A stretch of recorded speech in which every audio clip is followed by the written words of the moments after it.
This is Retro Sports Radio. Visit RetroSeasons.com for more sports history. The 1934 Baseball All-Star Game was played at the Polo Grounds in New York City. It was actually the second year that the All-Star Game was played, but it's the first game in which an audio recording still exists.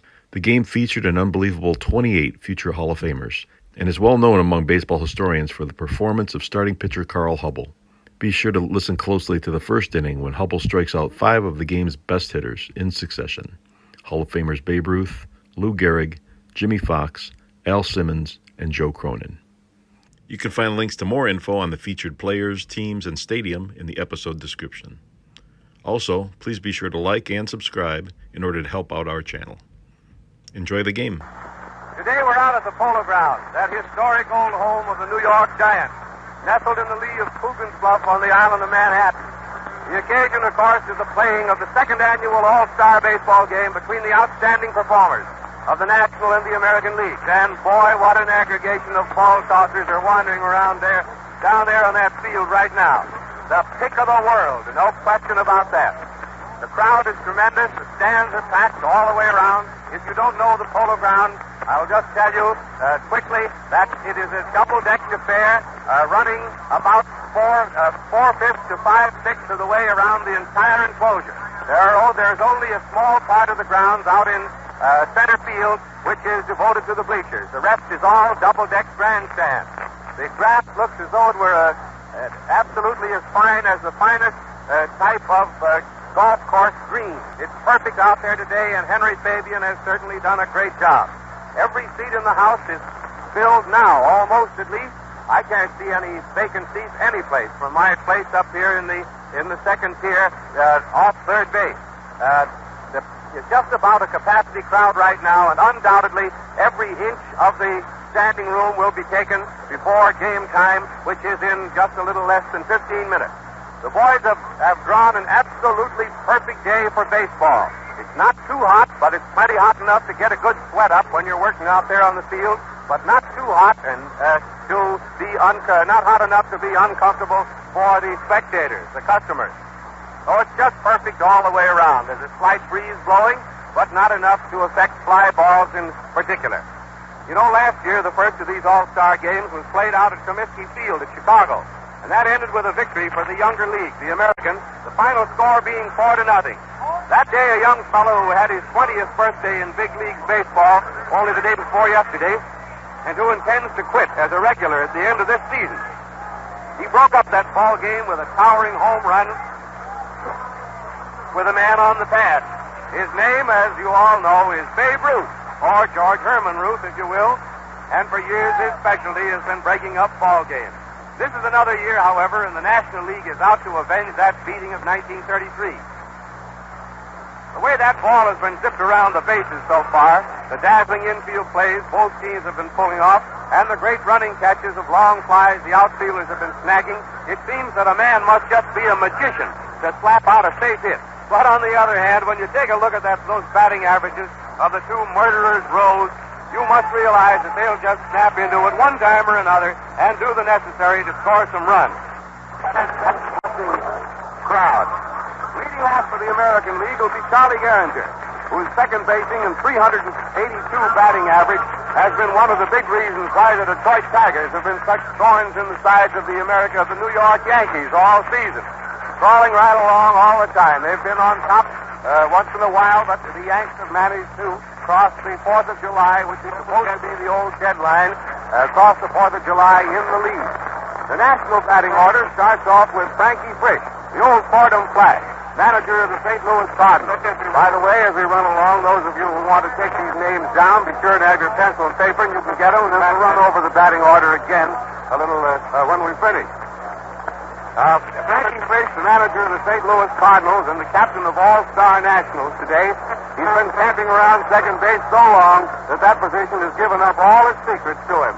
And his punch this year is at a 310 clip.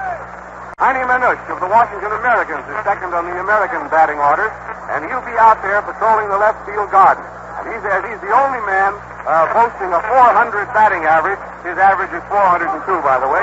He'll look awful tough to those opposing pitchers. Pie Trainer, our third baseman to Crenshaw by. He's the new Pirate manager, you know, and he'll take care of the hot corner for the Nationals. And if he can't do it, well, then just nobody can, that's all. He's hitting at a 352 clip, and he surely will play up to the great standards that he's set for years out there in Pittsburgh. Babe Ruth will be at his old right field stand for the Americans. The man with the all-time record of 699 home runs in his major league career, and who probably has been given more intentional passes than any other man ever in baseball. For the Babe, his batting average is very puny this year, 291. The Nationals' number 3 man is Joe Medwick, who with the Dean brothers and Frankie Frisch is largely responsible for keeping the Cardinals up near the top. He's hitting .361. The American League has chosen Lou Gehrig, Columbia Lou of the Yankees, to fill the cleanup position, and Kaka Kyler of the Cubs gets the call from the Nationals. Gehrig on first is such an old institution that little need be said of him. He's baseball's Iron Man, and he's well in the running for both batting and home run leadership in his league.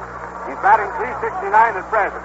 Kaka Kyler is a right field ball hawk, and he sports a willow-wielding average of .343 at present. Next for the Americans is Jimmie Foxx. We had thought he would not be playing, but he's going to play according to the official lineup. Of course, Jimmie is a great star and home run hitter for Connie Mack down in Philadelphia. And whose first basing is just too well known to need any talking about. Fox is massaging the pellet at a 345 clip. He's playing third today for the Americans. Wally Berger, the Boston Braves center fielder, is a real ball hawk. One who gladdens the heart of Bill McKechnie as manager, and one of the principal reasons why the Braves are always a menace. His hitting is .316. Al Simmons of the White Sox of Chicago comes next in the Americans' batting order. He'll do the center fielding, a fast, utterly graceful fly chaser, and always dangerous at the plate. How many of us who were there will ever forget that athletic rally of 10 runs against the Cubs in the World Series several years ago? A rally started by Simmons' ringing home run against the left field stand. He batted twice in that inning. He's singing the ball for a 343 standing. Then we have Bill Terry on the Nationals, Memphis Bill, the manager and first backer of the Nationals. He places himself sixth in the batting order in spite of a fine average of 368, highest of the national team regulars. As everyone knows, he's also manager of the world champion New York Giants. And he's out in front now in quest of his second pennant and, of course, his second World Series. Joe Cronin of the Americans is not only manager of the team, but also manager of last year's American League champions, the Senators of Washington. Joe's pitching has fallen down on him a bit this year, but if those hurlers begin to click as they should, his team may be right up there yet. Joe will be in there doing a lot of short-stopping, and he's much more dangerous at the plate than his 283 average might indicate in this group of terrific super sluggers. Travis Jackson of the Giants. He bats seventh for the Nationals. He's long been called the greatest shortstop in baseball, a player who seemed to be all washed up last winter on account of trouble with his legs. But trouble just doesn't mean a thing to Jackson, and he's in there with his whipcord arm tossing runners out from any and all positions and holding up his end with the bat with an average of 287. He's one of the most opportune hitters in the game today. Behind the bat, the Americans have Bill Dickey of the Yankees, and the Nationals have Gabby Hartnett of the Cubs. Both powerful bulwarks for their team. Both possessing fine arms to intimidate potential base stealers, and both have that's certain something that helps and steadies pitchers at critical moments. Dickey is batting .322 right now, with Hartnett just exactly the same, so there's nothing to choose there. The backstopping will be well taken care of. Two of the truly great pitchers of today will oppose each other in the starting lineup, probably for 3 innings each.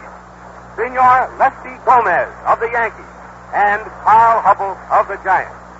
If these two are the starters, and I'm sure they will be now, there should be a southpaw battle for 3 innings at least. That'll be worth traveling mighty far to see.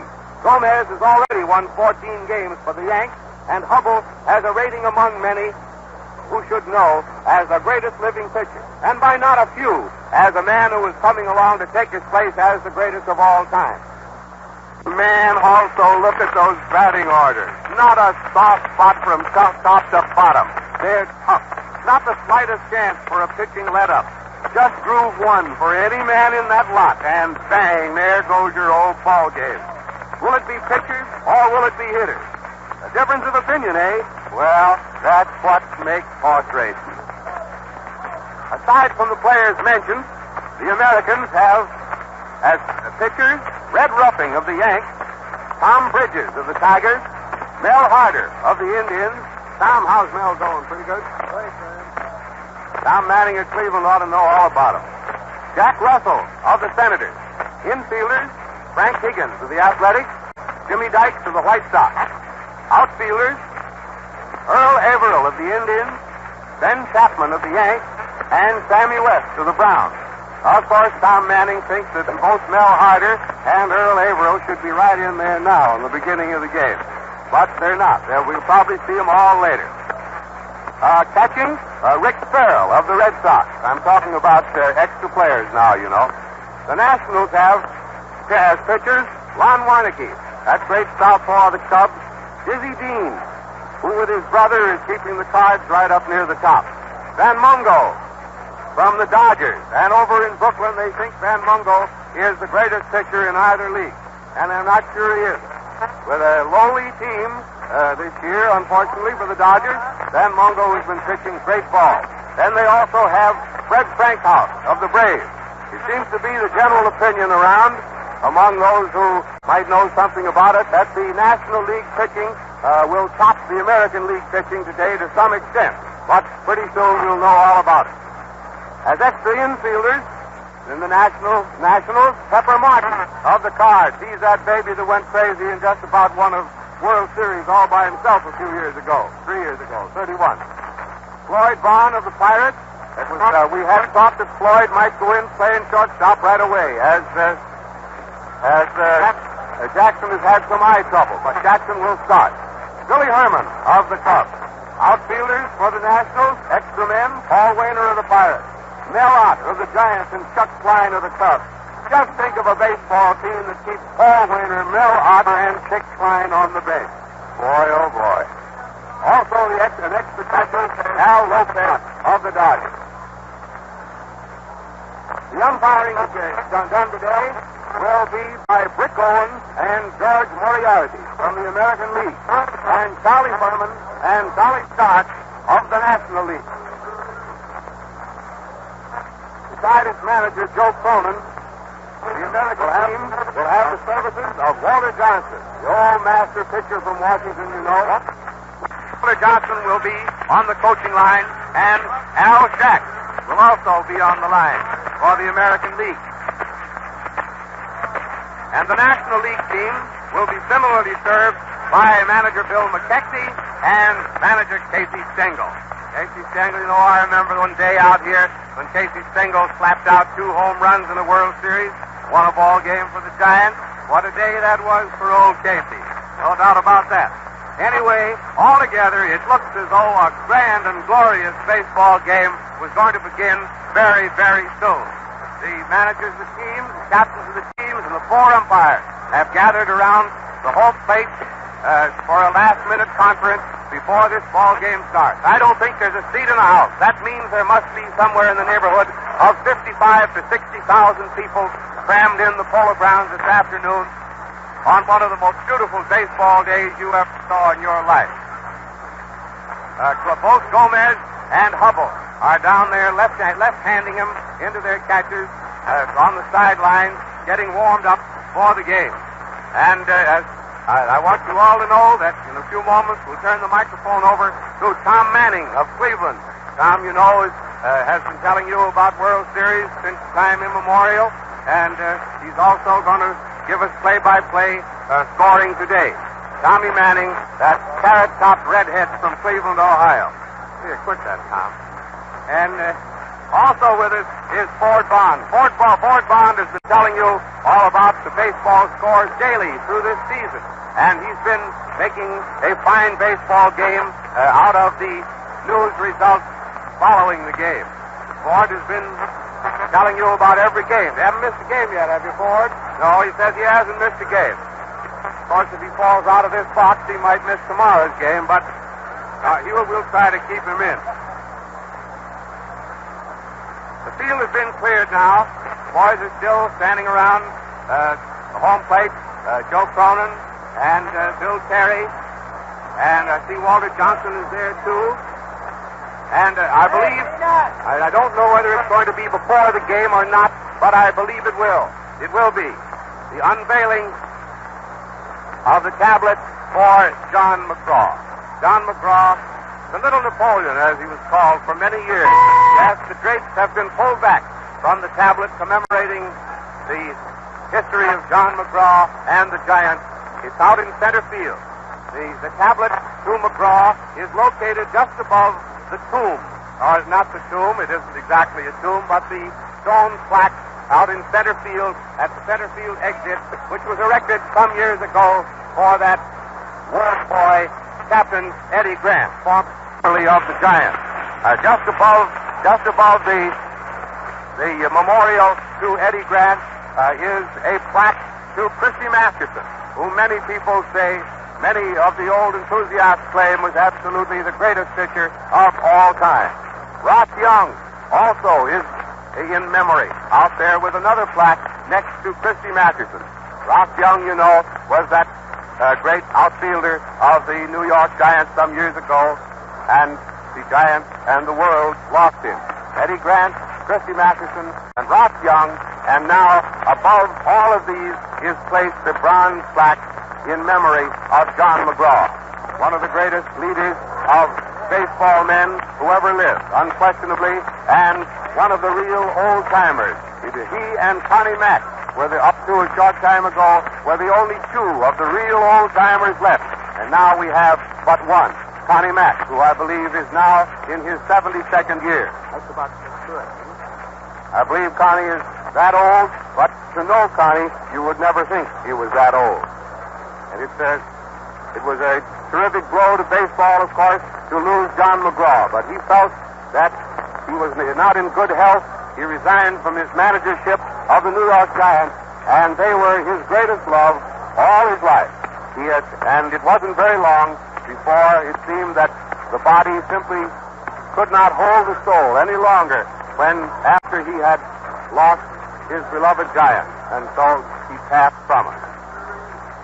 Now this ball game is going to start in just a very few moments, and I think Tommy Manning would like to warm himself up here talking for a few moments before this baseball game commences. Tommy Manning will tell you first about the play-by-play through the entire game. Between innings, Ford Bond will talk to us and give us some of the high spots inning by inning. After the game, it'll be my pleasure to come back again on the microphone and talk about the game to some extent. Not too long, I hope. And now this is Graham McNamee speaking. The National Leaguers, the National Broadcasting Company. The National Broadcasting Company is sending you the details of this game, and here's Red Tom Manning. Come in, Tom.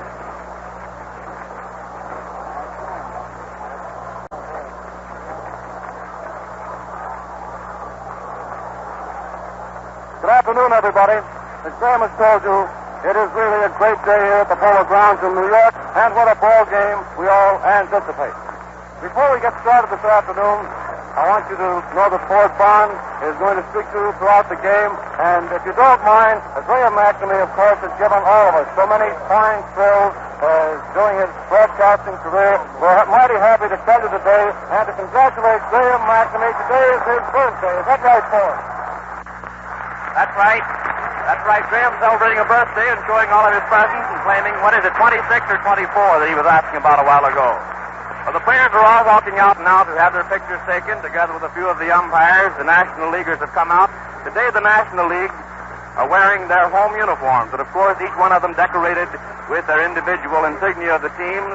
You see the Cardinals and the Pirates and the Giants, all of them down there. Just for a moment, while we have time, we're going to check through this batting order so that you'll have it firmly in your mind or on your sheet if you're following and keeping scores of the play-by-play account, which will be given you by Tom Manning. We'll check through the American batting order here for the moment. Gehrig will lead off. Gehrig, the second baseman on the American lineup today. This will be followed by Manu. And the crowd rings out with applause for that National League crowd as they stand out. They're all having the picture taken, almost as many ball players as there are photographers, but I think the photographers outnumber them. Manush is second, then Ruth, third in the lineup, which is his usual place in the Yankees batting order, followed by that thundering artilleryman who bombards almost every park that he gets into, 24 home runs so far this season, Lou Gehrig. First four, Gehringer, Manush, Ruth, and Gehrig. Then fifth in the batting order and wearing the number 5 today is Fox, manning third base here in the starting lineup. Followed by that crashing center fielder, Simmons. Simmons is sixth and also wearing that number. Then Cronin, placing himself seventh in the batting order. He occupies fourth in the Senators' batting order of his home team. He's managing this club today, this American League club, and he's placed himself seventh in the batting order. Bill Dickey, the catcher, occupying the 8th place, and Gomez, the starting pitcher, the 9th.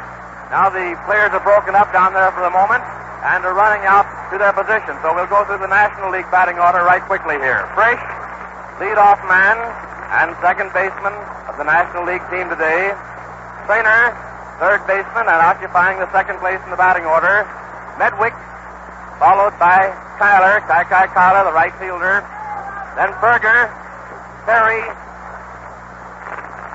Jackson next, who is playing short. We thought that Vaughn might start, but Jackson's been chosen to start.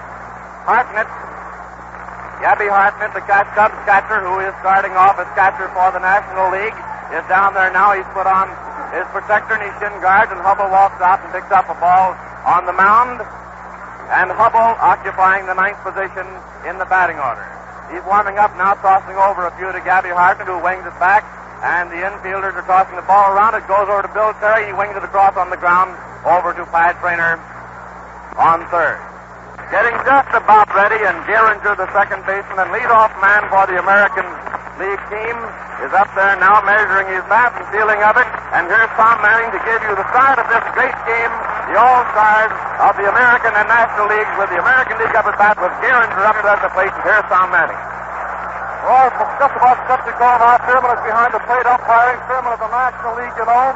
George Moriarty of the American League is at third. Rick Owen is at first. And Dolly Stark is at second base. Charlie Gehrig steps into the batter's box. Here's the windup. The great Carl Hubbell. And the first ball pitch. It's a foul down first base. Strike one. The ball is retrieved over there by Walter Johnson, manager of the Cleveland Indians. And was delayed for a moment. The ball got away from Walter. And Bill Terry, manager and first baseman of today's game, finally retrieves the ball and tosses it back to the National League dugout. Now ready to go again. Gehringer up, you know, strike one. Ball, it's a fastball, misses the outside corner of the plate, just a little bit too high. That one was not quite as fast as the first ball that Hubbell tossed in there, or that ball one and strike one on Charlie Gehringer, you know, that great second baseman of the Detroit Tigers. Here it is. Ball two. Another hook ball. Misses the outside corner of the plate. Hubbell stood there, bending down for a moment, looking in. Well, it's a ball, and the count on Charlie Gehringer. Ball two and strike one. Here it is. He swings. It's a base hit. Frankie Frisch dives for the ball. It's out in the center field. It's fumbled. Gehringer rounding first, going to second. It's close to throw. He's safe. He's safe at second base. That will be scored as a single for Charlie Gehringer and an error for center fielder Wally Berger. Charlie Gehringer with a count, ball two and strike one. Knocked up him through the infield. Frankie Frisch, the manager of the St. Louis Cardinals, who is playing second base, dove along the ground. It got barely missed his fingertip, rolled on out in the center field, where it was fumbled by Berger. Charlie Gehringer playing heads up, round at first base, and it was awful close at second. He slid in, and he and Jackson were on the ground, but he is safe. He is on second. Now we have Heine Manus, the left fielder of the Washington Senators. A big, husky left-hand hitter is up. Heine, you know, is the only major leaguer who has a batting average of 402. The first pitch is a ball outside. Strike, swinging. Heine Manus is not getting on that one. He swung from all the way back, and the count on Heine Manus, the second man up in the first inning. Ball one and strike one. Charlie Gehrig on second base, nobody out. The pitch, it's a ball. Tiny Manu's taking almost a half swing. Gabby Hartnett turned around, pointed his finger to the umpire with the ball in his hand. But the umpire had called it a ball. So the count on Heine Manu, a left-hand hitter, is ball two and strike one. Here's the pitch. He swings, he misses. Strike two. Heine Manu taking a long cut at that one. Undoubtedly, he has his eye on that right field. Bleachers here at the Polo Grounds, which is 294 feet from home plate and about 15 feet high. The count on Manu, ball two, strike two, nobody out. Gehrig on second. Here it is. Hubbell pitching. Ball three. A hook ball was just a little bit low on the outside. And now the count on Heine Manu, ball three and strike two. It's the first inning of this all-star ball game at the Polo Grounds in New York. The National Broadcasting Company sending you the description. Nobody out. Gehrig on second. Heine Manu with a count, ball three, strike two. Something's got to happen. Here it is. It's a ball. A ball that was over the plate, but just a little bit low, and Heine Manu walked. Now we have Heine on first, Charlie Gehrig on second, and the mighty Stutzman clap. Listen to that cheer for Babe Ruth.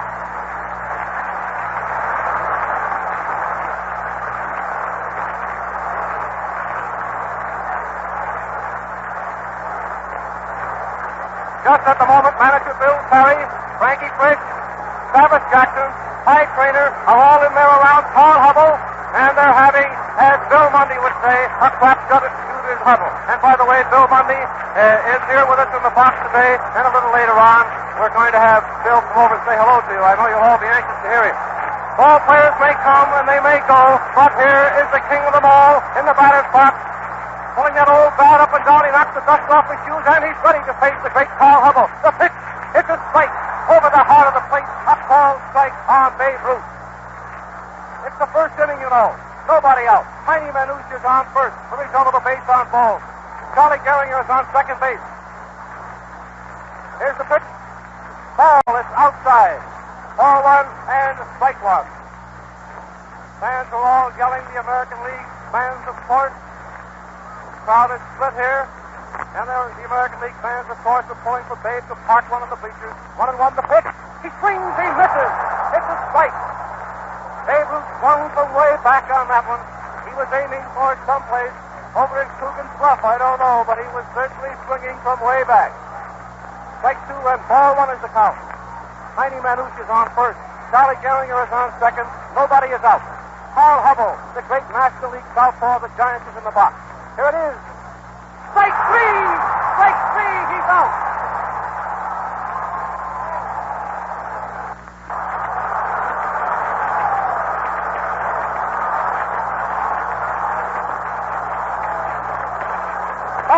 Boy, what a thrill that these 60,000 fans got out of that.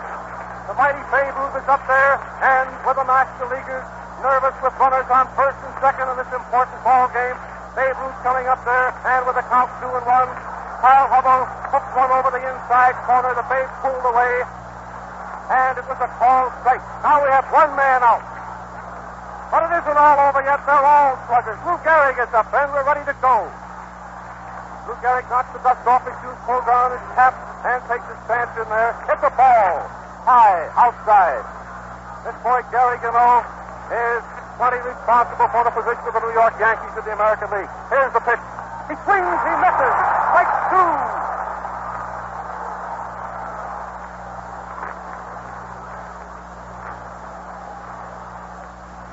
Lou Gehrig, the mighty hitting first backer of the New York Yankees, is up there with runners on first and second. One man out. Ball. That was low inside. Gehrig stepped up on that, all ready to punch it, but it broke low inside, and now the count is ball two and strike one. Gabby Hartnett of the Chicago Cubs is the catcher. Carl Hubbell is in the box. The first inning, one man out, no score. Runners on first and second. Here's the pitch to Gehrig. It's too low. Ball three. Carl Hubbell is working awfully hard out there. and well he should, with this array of sluggers coming up. Jimmie Foxx is hanging around home plate. You've all heard, of course, of Jimmie Foxx. Babe Ruth, Lou Gehrig, Jimmie Foxx following in a row. Murderer's row, and make no mistake about it. 3-1 is the count, and here's the pitch. It's a strike, a fastball right down the old alley. Gehrig has elected to work out his string with Carl Hubbell, and now the count is ball 3 and strike 2.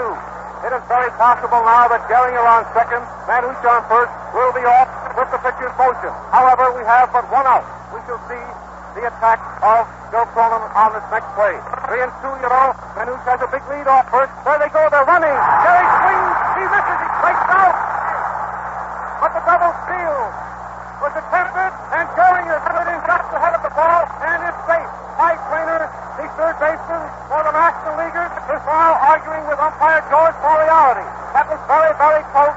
Lou Gehrig swung and missed the third strike, and with the runners off with the pitcher's motion, you know, the count was 3 and 2, and they were off, and Charlie Gehringer stood in just ahead of that throw. It was very, very close, but George Moriarty of the American League had his nose right over that play at third base and declared Charlie Gehringer safe. It's a stolen base for Gehringer, and a stolen base for Heine Manouche. Manager Bill Terry, Travis Jackson, and several of the other boys now have walked over as far as the pitcher's box, but the argument at third base is over. They are now planning the attack on Jimmie Foxx, one of the greatest right-hand hitters of all time. While we have a moment, let us see the picture again. It is the first inning of this all-star ball game in the Polo Grounds of New York City. Charlie Gehringer is on third base. Heine Manouche of the Washington Senators is on second. We have 2 men out, and that mighty hitter of Connie Mack, Philadelphia Athletics, is now at the plate. Carl Hubbell is winding up. Here's the pitch to Fox. He swings, he misses. Strike 1.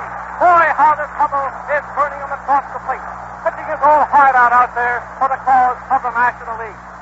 Striking out with those 2 great hitters, Babe Ruth and Lou Gehrig. 2 men out, runners on second and third. Fox is up. Strike the pitch. Ball 1. That was a curveball that missed the inside, and the count is ball 1 and strike 1 on Jimmie Foxx. Jimmie Foxx is playing third base for the American Leaguers this afternoon. Here's the windup again. Ball 1, strike 1. It's a foul. Foul up over the stands in back, and the count on Jimmie Foxx is strike 2. Gabby Hartnett gets a new ball from umpire Fairbairn and whips it down to Clyde Trainer at third. Trainer takes his glove off, rubs it up a little, and then runs halfway over to the pitcher's box where he tosses it to Carl Hubbell. Boy, what pitching this Hubbell is doing out there. The first 2 men on, up got on, and then he struck out Ruth and Gehrig. And here's the pitch. Strike 2 is ball 1. Ball 2. Ball 2. It was high outside, and the count on Jimmie Foxx is strike 2 and ball 2. No score yet of the first half of the first inning.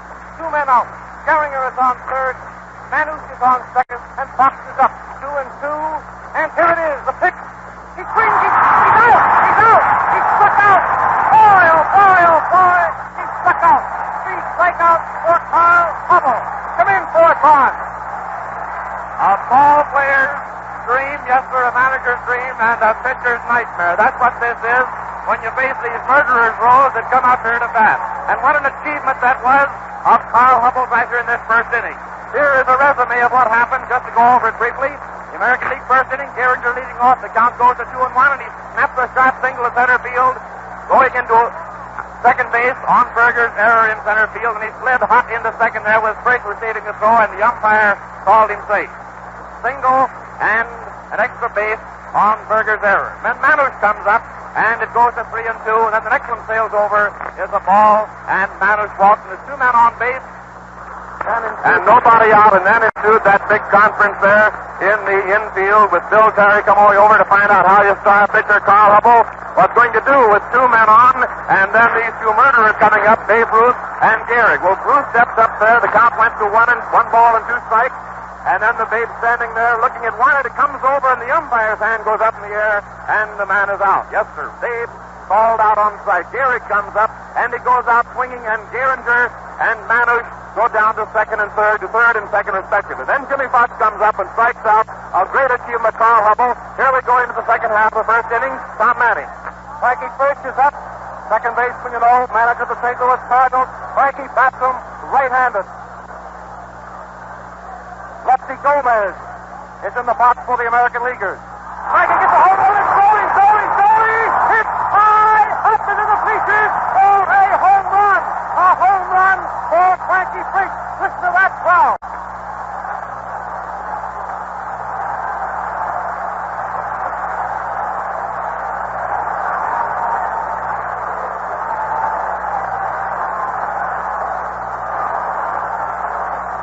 Yes, indeedy. Frankie Frisch certainly got a hold of that one and parked it in the upper deck of the right field pavilion, directly up about 40 feet above the 395-foot sign. That ball was well hit. And now we have Ty Trainer up, another right-hand batter. Strike call. That was a curve ball that Gomez had over the outside corner of the plate, and the count on Ty Trainer is strike one. The next one, it's a ball. High outside, and the count is ball one and strike one. Just imagine what we've seen here in the first inning so far. Boy, oh boy. It's a foul upstairs in back of the plate, and the count on Frankie Frisch is strike two and ball one. Frisch steps out of the box for a moment, knocks the dirt off his shoes, then steps back in there again, but he finds Lefty Gomez walking around the second base side of the box, fumbling the rosin bag, but now we're ready to go. Strike two and ball one on Ty Trainer. He swings and misses. It was a tip ball that got away from Bill Dickey. So the count remains strike two and ball one. Well, the National Leaguers are out in front now, of course, by the score of 1-0. This is the last half of the first inning. Nobody on. Frankie Frisch, first up, smacks out a homer. Has a ground ball down second base way. Gehrig is up with it. Tosses to Gehrig, and Trainer is out at first. One man out, and nobody out. That was a nice play by Charlie Gehrig. Charlie, of course, makes a lot of brilliant plays down there at second base. He had to run over far to his right, and he whipped the ball underhand, held high to Lou Gehrig. We have one man out, and Joe Medwick is up. Joe Medwick, also the St. Louis Cardinals. He bats them right-handed. He hits the first ball pitch, a high fly deep into left field, and who's coming over? Cronin going out. Cronin ran all the way out near the stand, but just failed to make the catch, and it is a strike. Cronin went a long way out for that one. Heine Manush is playing over in deep left center field for Joe Medwick, and the ball was hit just alongside of the bleachers out here in the left field corner. Joe Cronin just barely had his fingertips on that ball, but couldn't hold it. Players are walking back to their positions rather slowly now. Heine Manush back to left field, and Cronin and Fox coming in to third and short. Now we're ready to go again. Lefty Gomez in the box. Medwick is up. Strike one, the pitch. It's a foul up over the press box, and the count on Joe Medwick is strike two. Last half of the first inning. The National Leaguers won, American Leaguers nothing.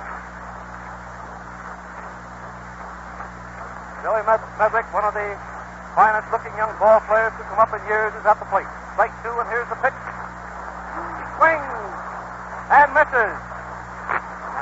He thought it was a tip ball, but it was not. He is still claiming it was a tip ball.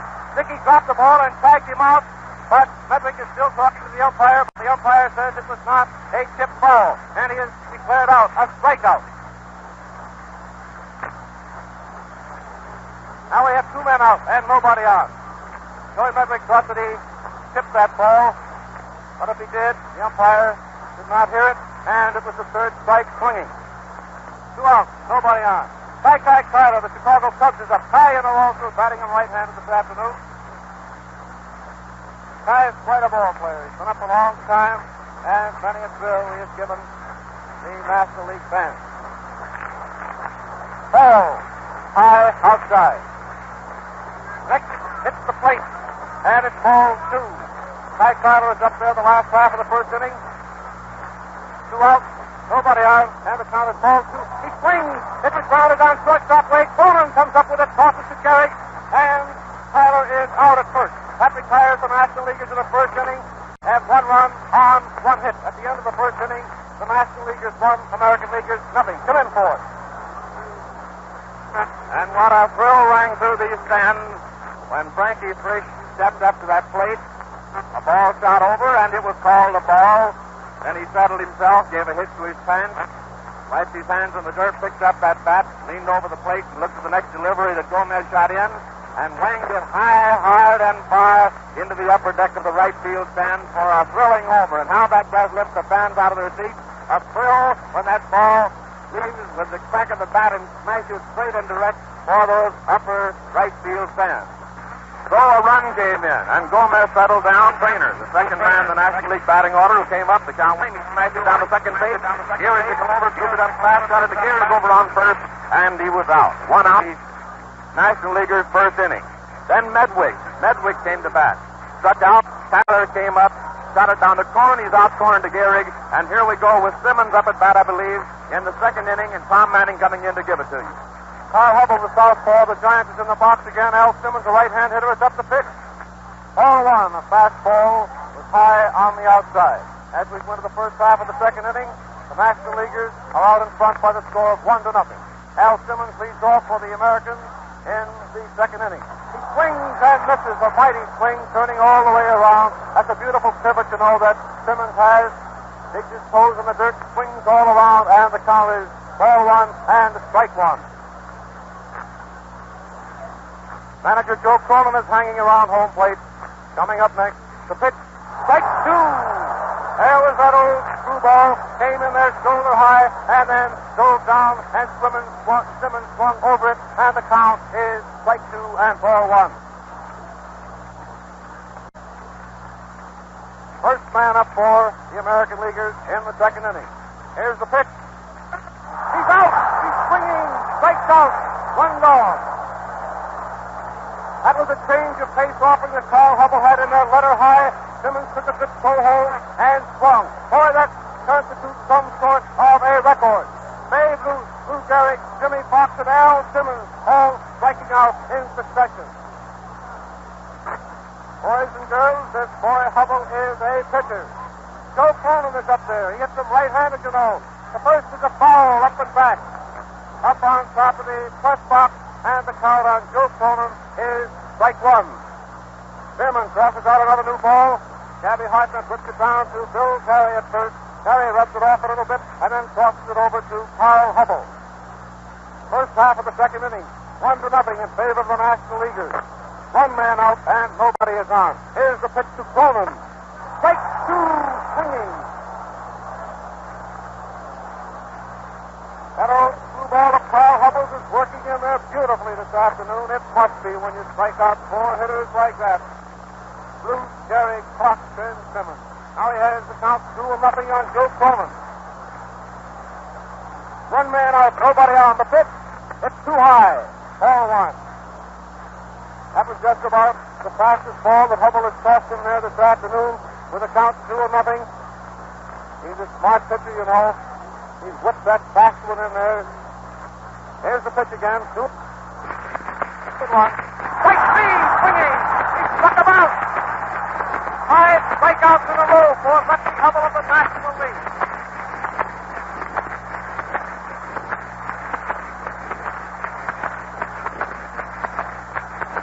First half of the second inning, the American Leaguers are at bat, and we have 2 men out and nobody on. The benefit of those who have just tuned in. Carl Hubbell has struck out the last 5 batters. Here's Bill Dickey. Strike. The foul up in front of the press box, and it's strike 1. Bill Dickey bats him left-handed.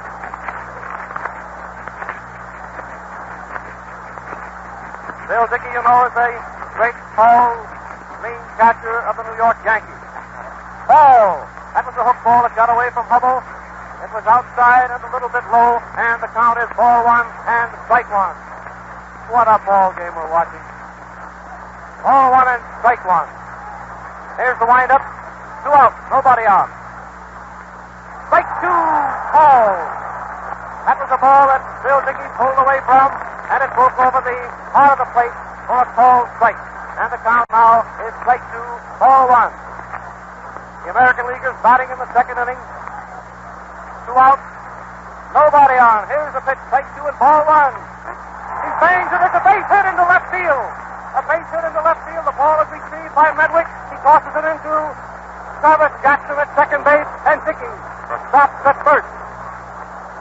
That's the second hit of the afternoon for the American Leaguers. And now Lefty Gomez, who is in the box for the American Leaguers, comes to the plate. The score, the National Leaguers 1, the American Leaguers nothing. It's the first half of the second inning. 2 men have been retired, and Bill Dickey is on first. Gomez swings and throws that all the way down to Bill Terry at first base. Bill Terry picks the bat up and is walking all the way into home plate. He doesn't throw it back, but he's walking all the way into home plate. And very gentlemanly hands the bat to Lefty Gomez and makes some kind of comment. Yes, sir. Bill Terry picks that bat up right from his position at first base and walks all the way into the batter's box and handed it to Lefty Gomez. Strike 1 is the count. 2 out. Dickey on first. The pitch. Strike 2. He swings. That was a long follow-through. Very beautiful golf swing that Lefty Gomez had on display that time. Strike 2 is the count, you know. 2 men out, and Bill Dickey is on first. Charlie Gehrig hanging around home plate. Here's the pitch. Strike 3, swinging. Lefty Gomez, the pitcher of the American Leaguers, struck out, making his 6th strikeout for Carl Hubbell of the National League. The score 1-0 as we go into the first half of the second inning. Come in for it. The American League half of the second inning started off with Simmons up. And, of course, the fans hanging on to the edge of their seats with Simmons at bat after Hubbell had struck out Ruth and Gehrig in the first inning. So Simmons came up. The count went to 1 ball and 2 strikes, 1 and 2 on him. And then he swung hard and collected an awful lot of air on the end of his bat. The 4th strikeout for Hubbell. Then Joe Cronin came up. The count went at 1 and 2 on him, and he whiffed with a vicious cut at that ball, missing it, making the 5th man. Then Bill Dickey came up. Surefire hitter Bill Dickey, a great catcher, and the American League catcher this afternoon, and he wanged a nice little Texas leaguer out into left field, just over the shortstop's head, and not far enough out for Medwick to do anything about it out in left field for a single. Gomez came to bat. Gomez, who's had that contest on with Johnny Brokaw of the Yankees to see who could get the most hits this season. So far, Gomez had 5, and he struck out 3 straight. So here we go into the National League half the second inning, and here's Tom Manning to give it to you. Wally Berger, right-hand hitter, is first up. He swings at the first ball, 6 minutes of foul, up and back, strike 1. Lefty Gomez, you know, is in the box for the American Leaguers with Bill Dickey behind the bat. We have a moment. For those who just tuned in, Gehrig is at first, Gehrig at second, Cronin at short, and Jimmie Foxx of the Athletics at third. The outfield is Ruth, Simmons, and Manush. Strike 2, swinging. Wally Berger, you know, is one of the long-distance hitters of the National League. Well, as far as that's concerned, everybody out here is a long-distance hitter today. Berger's the first man up for the National Leaguers in the last half of the second. The pitch, a long smash is foul in left field. A long smash it was, high over the pavilion in left field, and here's strike 2 on Wally Berger.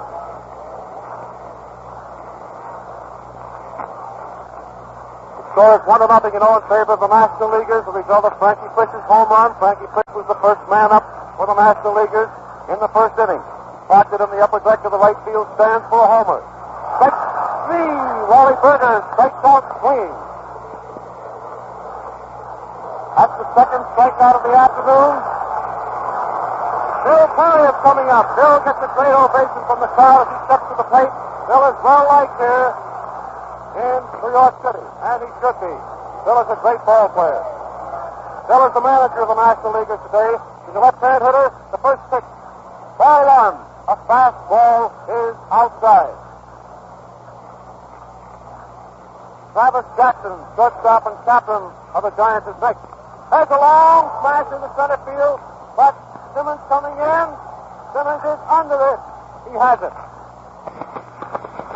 Very, very high fly to center field. Al Simmons, you know, is usually found at left field for the Chicago White Sox. He's open center field this afternoon with Heine Manush playing left. Travis Jackson shortstop of the Giants, the right-hand hitter, is next up. They said last winter that Jackson was all washed up on account of a bad knee, but that knee is plenty sound this year, and he's playing a whale of a game. Strike, swinging. That was a fastball just under the chin, but Jackson took a great cut at it. 2 out, and nobody on. Strike 2, ball. That was a nice curveball, letter high. Ball bounded out of Dickey's glove, rolls 2 feet toward third. Bill retrieved it and tossed it back to Gomez, and we're ready to go. 2 out, nobody on. Jackson up, strike 2. 1-0 in favor of the National Leaguers. Here's the pitch. Gomez takes an extra long wind-up this time, and here it is. It's a ball. It's over the plate, but just a little bit low, and the count on Travis Jackson is strike 2 and ball 1. 2 out, nobody on. And here comes strike 3, swinging. That was a slow cut that Jackson took at that. That's all for the National Leaguers in the second inning. No runs, no hits, no errors. Ford Bond.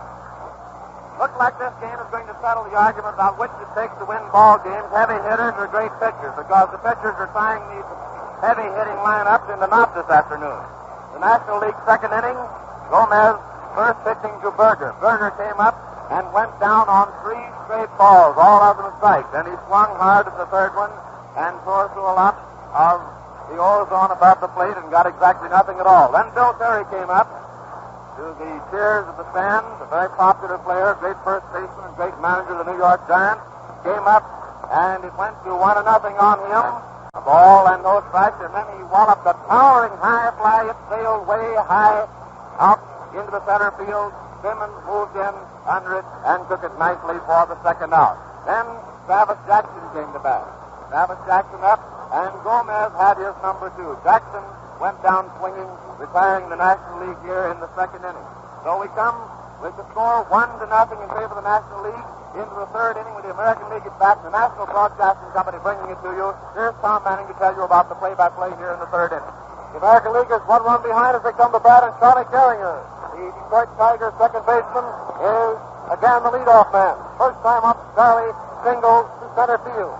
Went to second on the center fielder's fumble. The first pitch is a ball inside. Ball 2. That was a hook ball that missed the outside corner, and the count on Charlie Gehringer, who bats him left-handed, is 2-0. Charlie Hubbell was born over Fowlerville, Michigan, May 11, 1903. Strike, ball. Ball 2 and strike 1. You can all get a picture of Charlie, 5 feet 11 and a half and 180 pounds. Came to Detroit in 1925 from Toronto. Got a batting average, a grand average of 382 for the year. Charlie gets a hold of the next one and drives it deep into right field.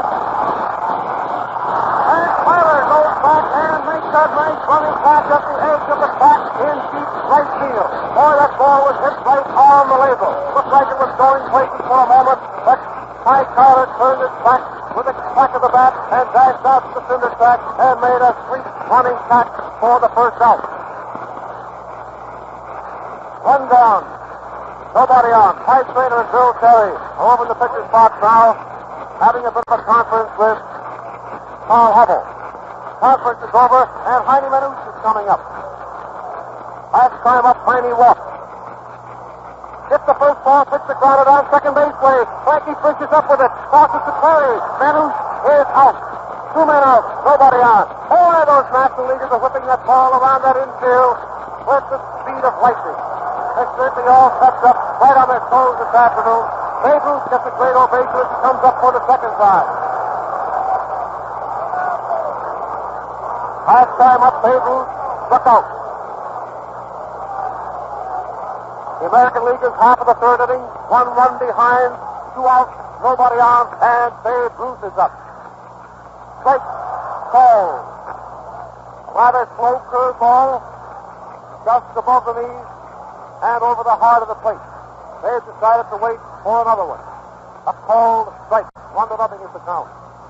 The pitch. Ball. That was over, just a little bit too low, and the count on Babe Ruth. Ball 1 and strike 1. The score is 1-0 in favor of the National Leaguers. First half of the third inning, 2 outs, nobody on. Hubbell pitching, here it is. It's too low.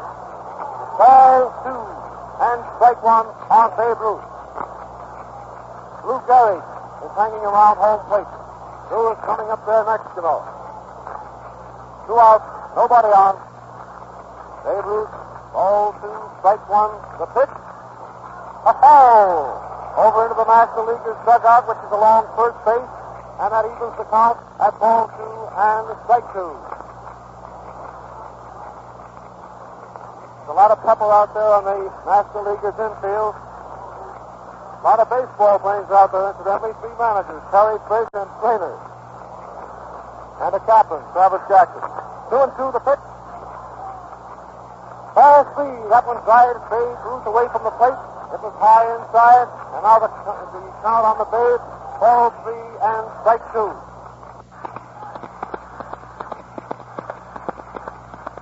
Nobody on base, and all 2 outs. There's the windup, 3-2, 3-2. Ball 4. That was high inside, driving the Babe again out of the batter's box, and he walked. Lou Gehrig coming up. Last time up, Gehrig struck out. I don't see anybody warming up for the National Leaguers as yet, so it's just possible that Bill Curry will allow Hubbell to go along a little longer. Gehrig up. Strike 1. This is a foul back. Babe Ruth is on first base. First half of the third inning, 2 outs. Jimmie Foxx is hanging around home plate now. Here's the pitch. Gets a hold of it, a long smash to right field, over near the wall. Tyler over close to the wall and makes the catch, and that's all. That was 2 mighty drives that inning by Gehringer and Gehrig. But it's all over for the American Leaguers in the first half of the third. Come in, Ford Bond. Well, if Gehrig had pulled around just a little harder on that one, the score, there'd have been 2 runs in that inning because the Babe was down on first. Gehrig came up and smashed that ball hard right on the old nozzle out in the right field. If he'd have pulled it around just about 25 feet, it would have sailed over that low barrier into those right field stands. But the if, well, that's what between innings resumes are built on. Gehringer was the first man up, lead off man for the Americans in the third, and he banged a long, hard hit fly way out to the bullpen in right field. But Tyler was out there with a crack in the bat and took it on the run for a 9th running catch for the first out. Then Manouche came up. Manouche banged one, a grass cutter down to Frisch on second. He was out on a fast play, Frisch to Terry, and 2 men were gone. The Babe came up, 2 out, nobody on. Count went to 3-2 on him, and then he got a walk. Gehrig came up and smashed that long one out into right field, but Tyler took that one right. This right field is hard to measure here. The angles are peculiar on it. Here we go into the National League share of the third inning now, and the batter's coming into the box, and here's Tom Manning. Gabby Hartnett, the catcher of today's game, catcher for the Chicago Cubs, right-hand hitter, is first up, and on the first pitch from Gomez, he fouls it up on the roof in back of home plate. And the count on Gabby Hartnett is strike 1. Carl Hubbell, the next hitter, has a ground ball over the pitcher's head down short corner and in fast, has it, flips it to Gehrig, and Hartnett is out. That was a fast play by Joe Cronin, the shortstop, of a lazy hopper just out of Gomez's reach. Now we have 1 man out in the National League half of the third inning.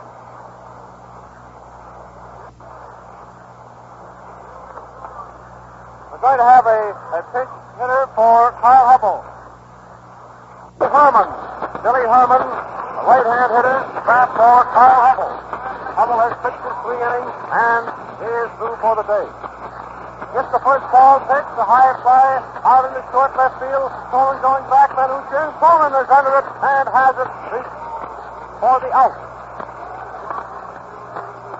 That was a high fly. Manouche and Cronin both going after it. Now we have 2 men out and nobody on. Billy Herman hitting the first ball pitch to short left field where it was taken by Joe Cronin. Once more, we have the top of the National Leaguers' batting order coming up. Frankie Frisch, who is responsible for the National Leaguers' advantage of 1 run, who smacked that home run in the first inning high into the upper deck of the right field stand. Ball one. That was a diving serve ball. That was over, but just a little bit too high. The count on Frankie Fish is strike one. Or ball one, rather. Ball two. The serve ball is high outside, and the count is 2-0.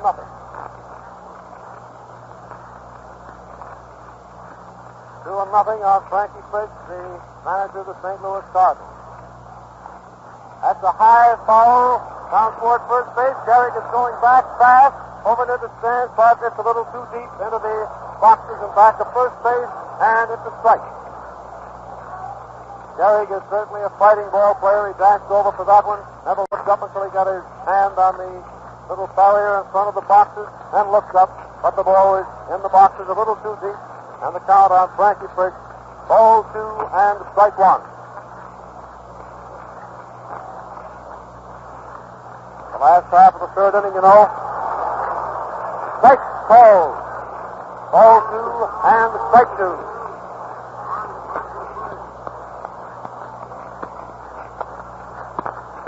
2-2. 2 out, nobody on. Ball three. That was a curveball outside. And now the count on Frankie Fish is ball three and strike two.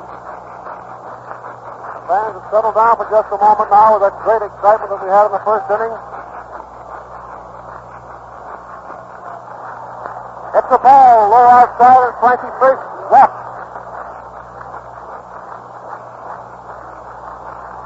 Gomez had Fish in the hole that time with a count 2-2, but wasn't able to get the other two over. He just missed the corner with that third ball, but the other one was plenty low and outside, and Fish is on first, 2 out, and Pie Trainer is up. Pie gets that nickname when he was a kid. He was always asking for Pie. Ball one. That was a change of pace offering, a little bit high and inside. National Leaguers batting in the last half of the third, 2 out, Fish on first. There's a long foul down to right field, and it's a strike. That was a hard smash down in right field. The fans all stood up as it left the bat, but it was fouled by 15 or 20 yards. Ball one and strike one. Pie Trainer is up. Manager and third baseman of the Pittsburgh Pirates. Foul up and back. Strike two and ball one. That ball was about forehead high. Trainer likes him high, and he fouled right into that one, but it was a foul back, and the count is strike two and ball one. Last half of the third inning, the National Leaguers 1, American Leaguers nothing. We have 2 out. Frankie Fish is on first base. Lefty Gomez is in the box, and the count on Trainer is strike two and ball one. Here it is.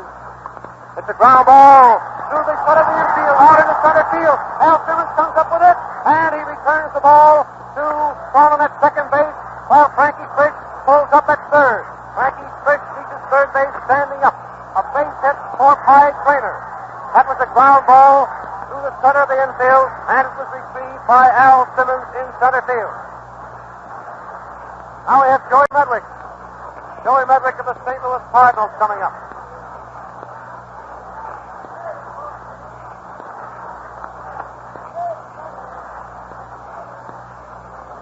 A ball.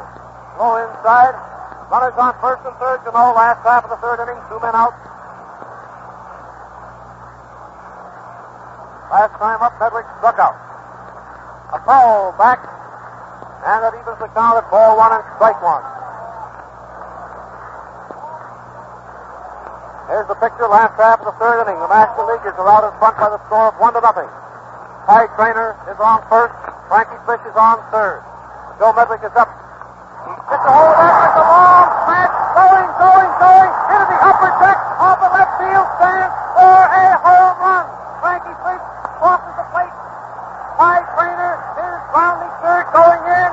And here comes Joey Medwick. The fans are all standing up, giving Medwick a great ovation. A long home run into the upper deck of the left field stand for a home run. The National Leaguers are out in front by the score of 4-0. Listen to that crowd for a moment.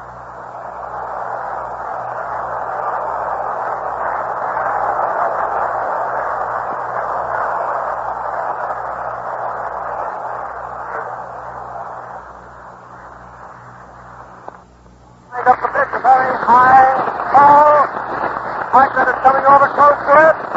And the wind has carried the ball over against the screen. It hits the screen, nullifying a chance for Hartnett to make the catch. And the count on Jimmie Foxx is ball 3 and strike 2. There's nothing fluky about those home runs this afternoon. The one by Frankie Fitch in the first inning and by Joe Medwick in the third. Those balls were hit right on the labels, and they sailed not into the lower deck, but both of them were high into the upper deck. Jimmie Foxx first bat up in the fourth for the American Leaguers. He hits that ground ball down short. The bad hop, but Jackson has it, flips it to Terry, and Foxx is out. With the count, ball 3 and strike 2. Foxx hit a ground ball down shortstop way. It took a nasty hop to Jackson. He took it just about at the tip of his cap and then whipped it over to Bill Terry, and Foxx is out. One gone. Al Simmons is up. Al Simmons, you know, is playing center field this afternoon. Al is one of the greatest right-hand hitters of all time. Hits the ball. That was over the heart of the plate, but just a little bit low, and the count on Al Simmons is ball 1. First half of the fourth inning, 1 out, nobody on. 4-0 in favor of the National League. 4-0. There's a high foul over the Stearns and back of the plate, and the count is ball 1 and strike 1. The new ball is tossed out. Tom Warnick in over, much slower than does Carl Hubbell or Lefty Gomez. So the count on Al Simmons now is ball 1 and strike 1. There's a long smash going up against the left field bleachers, and Simmons is going to second base. The ball turned off the wall into the hands of Medwick. Medwick hit the ball into Jackson, and it was a two-base ball for Al Simmons. That ball was within a yard or so of going deep into the left center field bleachers, and that's plenty high out there, about 25 feet high. That was a two-base hit at anybody's ballpark. That's the first extra base hit of the afternoon for the National Leaguers. Charlie Gehrig, the first man up in the ball game, single that took second on the center field is fumble. Now we have one man out. Al Simmons on second base, and Joe Cronin is up. Joe Cronin, shortstop and manager of the American Leaguers this afternoon, as well as being manager of the Washington Senators. The first pitch from Warnick. He hits it down left field. It's a base hit, just inside, about a foot inside. There's a throw from Medwick to Jackson. Cronin was halfway down to second, but changed his mind and went back to first. And so Al Simmons, who was down to third base, kept right on going. Everybody's warming up. They must be. Oh, there they are, way down at center field.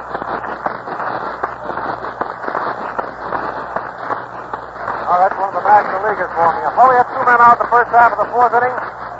Joe Cronin is on first, and Earl Averill is batting for Lefty Gomez. Averill, you know, hits him left-handed. Ron Warnick, a right-hander, is in the box. The pitch. Ball 1, a fastball is high inside. 1-0 is the count.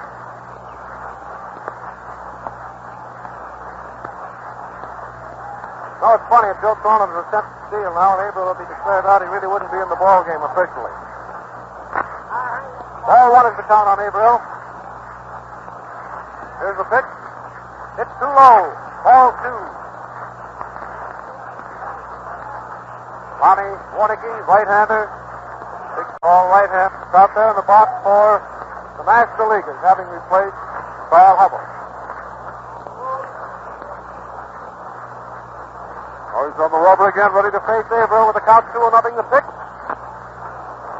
Ball 3. A fastball is too low. Charlie Gehrig is hanging around home plate. 3-0 is the count on Averill.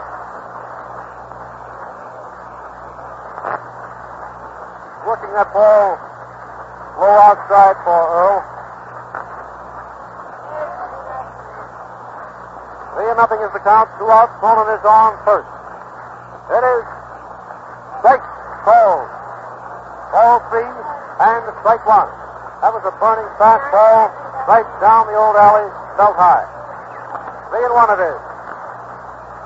Cronin is on first. 2 men out. First half of the fourth. The pitch. Swings. It's a long flash going deep into right field. And it turns off the fence out there. Averill is rounding second. Cronin is rounding third. Here's the throw. It's close to third. He's flying. He's safe. A mighty three-base hit for Earl Averill. And Cronin crosses the plate.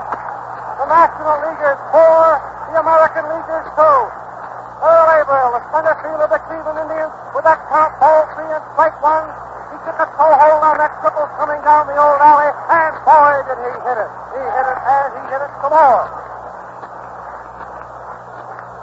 That was beautiful to watch. That ball was relayed from Tyler to Berger to third base. Earl Averill with a beautiful hook slide beating the throw. Al Jack is down there raising Ned at third base, whistling and what have you. 4-2 in favor of the National Leaguers. 2 out. Averill on third. Charlie Gehrig of the Detroit Tigers is up the left-hand batter. One single out of 2 trips to the plate. The pitch. Hits the ball high inside. Heidi Manouche is hanging around. Well, this may develop into a slugfest before it's all over, eh? Here's the pitch. It's a strike. A fastball right in there, and the count on Charlie Gehrig. Ball 1 and strike 1. Charlie Gehrig, you know, is one of the most likable ball players in the major league. Never has a bad word to say about anybody. No, sir. Ball 1 and strike 1 is his count. Ball 2.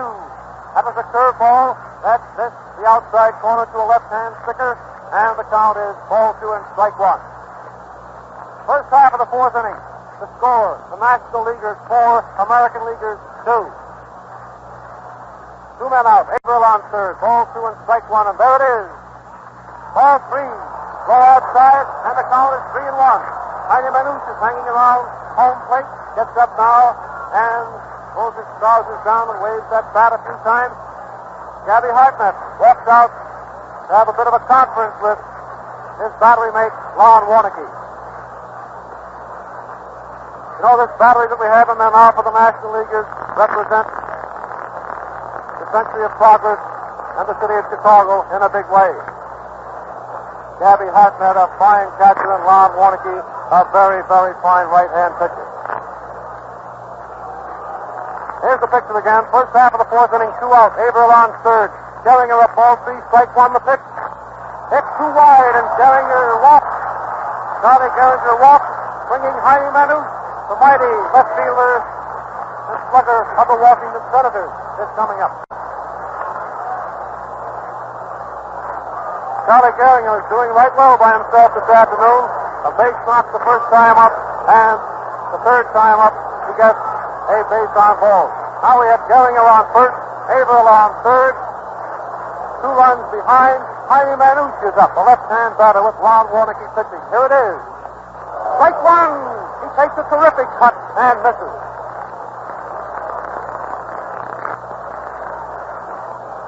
Strike 1 is the count on Heidi Manouche. Anything can happen now. Everybody on the edge of their seats here waiting for it. Strike 1, the pitch. It's a very high infield fly over in foul territory now with Ty Trainer in the sun waiting for it, fielding his high as he has it. That's all for the American Leaguers in the 4th inning. That was another swell inning. The score now at the end of 3 1/2 innings. The National Leaguers 4, American Leaguers 2. Come in for it. Warneke came in to pitch for the National League in the American League's half of the 4th inning, and he first had to face Fox, who came up, and the count went to 3-2, and then he banged a hard grass cutter down to Travis Jackson, who fielded it very fast out of the across the area and got it to the bag just about 2 feet ahead of the runner. He then came up.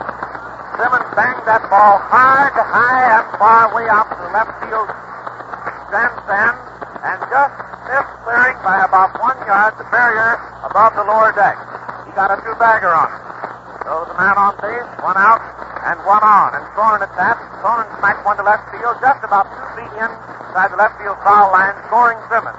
A single for Joe Cronin. Dickey up, and he fouled to the upper deck, just a long strike, and then went down on call strike. Averill came up, banged that ball about 260 yards into right field. There's a 455-foot marker out there about 10 yards short of it. Well, very, very hard hit ball. A three-bagger scoring Cronin, bringing the score up to 4-2. Gehrig came up and walked, then managed at bat. A foul, a very high, towering high foul. Stainer moved over from third base and took it for the third out. 2 runs in that inning on Lon Warnicki. He hit Simmons, Cronin, and Averill. 3 hits, 2 runs, 3 hits, and no errors. Now we go into the National League half of the fourth with a new pitcher coming in for the American League. It's the Big Red, Charlie Ruffing, who's coming in for the American League here as we go into the National League half of the fourth, and here's Tom Manning to give it to you. Wally Berger is first up with Charlie Ruffing pitching. The first is a ball high inside, and Wally Berger is forced to drop to the ground. Wally Berger playing center field this afternoon for the National League. Last time up, Wally struck out. A chip foul, it turns off Bill Dickey's shoulder and rolls back to the stands, and the count on Wally, ball 1 and the strike 1. Bill Terry coming up next.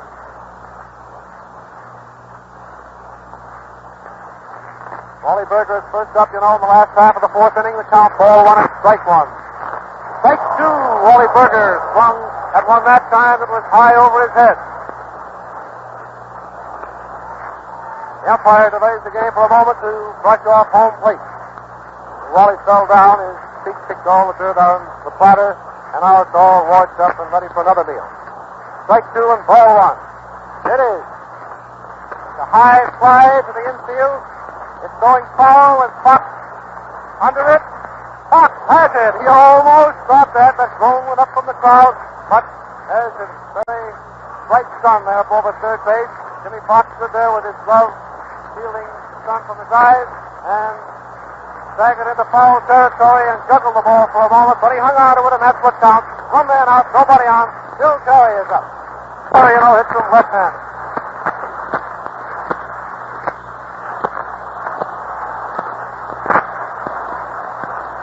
Strike 1. This game is being broadcast and open the Polo Grounds in New York City by the National Broadcasting Company. Bill Terry is up, strike 1. The foul back, strike 2. Last half of the fourth inning. 1 man out and nobody on. The score, the National Leaguers 4, American Leaguers 2.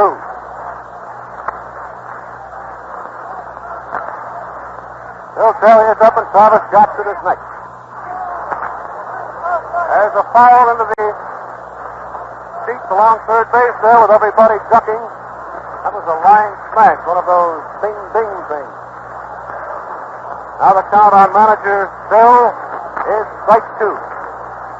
Last half of the fourth inning, 1 out, nobody on. Red Ruffing of the New York Yankees, the right-hander pitching, has a long smash upstairs in left field, but it's foul, and the count remains strike 2. Charlie Ruffing, is a big, husky fellow. Weighs around 200 pounds, 6 feet 1. Last half of the fourth inning, 1 out, nobody on. Here's the pitch. The line drive into the outfield, a base knock.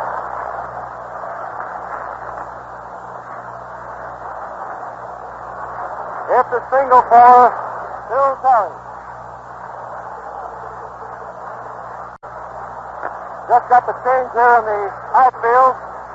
Al Simmons has moved over to left field, and Earl Averill is playing center field and Babe Ruth in right field.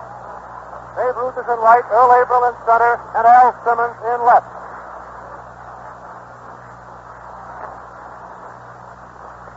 Travis Jackson is up with Bill Terry on first and 1 man out.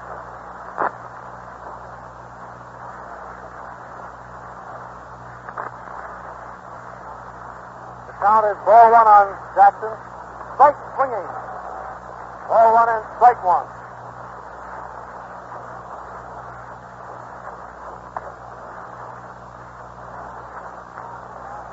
Travis Jackson, right-hand hitter, is up. Ball 1 and strike 1. Ruffing crosses over to Gehrig, but Terry is alert, and he gets back. Last half of the fourth inning, 1 out. And the count on Jackson, 1-1. Ball 2. Ruffing shoots in the curve ball, but it's low inside, and the count is ball 2 and strike 1.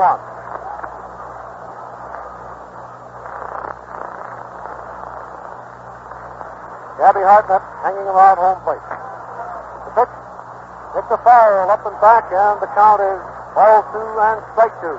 Start the fourth inning, the National Leaguers 4, American Leaguers 2. One man out, and we have Bill Terry on first. Travis Jackson is up. Red Ruffing pitching. Count of 2-2, and there you have it. Ruffing takes a long wind up this time, and here it is. Foul! Ruffing stands over. Count of 2-2. Umpire talks about a blue ball. Ruffing takes plenty of time as he stands there facing center field. Rubbing the old ball up front. Now he's back in the box and we're ready to go. Last half of the fourth. One out. Terry is on first. 2-2 on the hitter. Jackson. It is. Foul up and back. Now remains 2-2.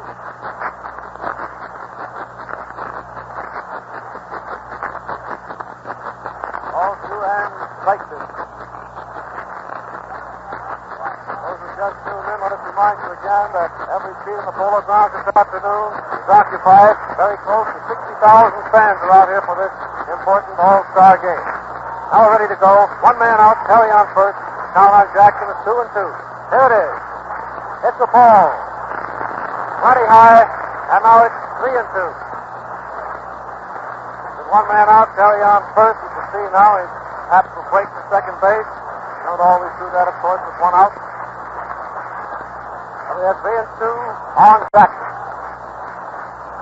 There he goes down, he swings. It's a very high fly. He's short, left center field. Averill coming in fast. Averill is under it. He has it. Came a long way for that one. Now we have 2 men out.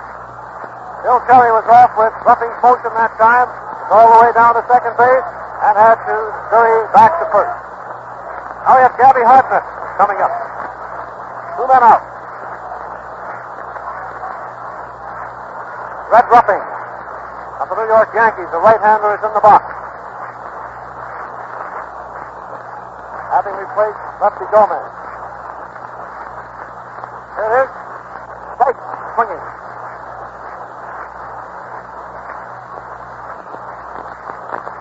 Last half of the fourth inning, the score, National Leaguers 4, the American Leaguers 2. 2 men out, Bill Terry on first. Here it is. Strike 2, swinging. Red Ruffing has plenty of speed this afternoon. 2 strikes to Gabby Hartnett with burning fastballs about letter high. Hartnett swinging very hard at both of them. Here it is. He waits one. And the count is 2-1. Strike 2 and ball 1. Ruffing looks over to first base and then takes a long stretch. Here it is. He waits another one. It's too high. And the count on Gabby Hartnett is 2-2. Nova National Broadcasting Company is bringing you this game from the Polo Grounds in New York. Now it's 2-2, a ground ball down third base way. Fox has it to throw. Beautiful throw, letter high to Gehrig, and Gabby Hartnett is out. That's all for the National Leaguers in the fourth inning. And the score, National Leaguers 4, American Leaguers 2. As we get ready to go into the first half of the fifth inning. Come in for it. And in this most colorful of all baseball games, these colorful players spanning every spot on the diamond and every name in the batting order sparkling with the ability which they've shown and demonstrated and started up in the record book. Ruffing came in to pitch for the American League as the National Leaguers came up in the fourth, and Ruffing had Berger to face first. Berger fouled very high, and Fox, just back of third, measured it, having to ward the sun out of his eyes with the big mitt as it came down. He almost misjudged it, had to leap back about a foot as it came down into his glove, and there was one out. Terry up, and Terry got a ringing single in left field, went down to first. Jackson came up, had a lot of fouls, and then banged one out to center field, where Earl Averill took care of that. Then Hartnett at bat, 2 out, 1 on. He banged one hard down to third, where Fox took it, got it across to Gehrig, retiring the National League in the fourth. And the score is 4 for the National Leaguers and 2 for the American League. And the National Broadcasting Company is bringing this to you from the Polo Grounds As we go into the fifth inning, here's Tom Manning to give you the play-by-play description. Ron Warnicki and all the Chicago Cubs is the pitcher. Babe Ruth is up. The first pitch to the Babe. It's a strike. The Babe pulled away from home plate, and now he's talking to the umpire. But regardless, it's a strike. Babe Ruth struck out the first time up and walked in the third inning. Strike one on the Babe. The pitch. Strike two, ball. Again, Babe Ruth pulls away from the plate, and the count is 2-0. Babe is leaning on his bat now about 8 or 10 feet away from home plate, and is talking with the umpire. And the count is 2-0, you know. The Babe is the first man up in the fifth inning.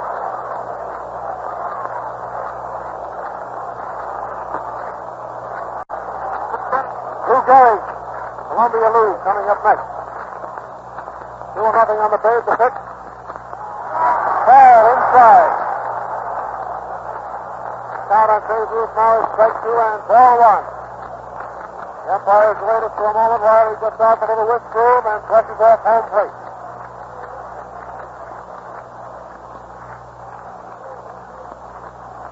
Warnicki, the pitcher, you know. Strike two and ball one, here it is. Ball two, a fastball is high inside. Again, Babe Ruth ducks away from home plate, and the count is 2-2.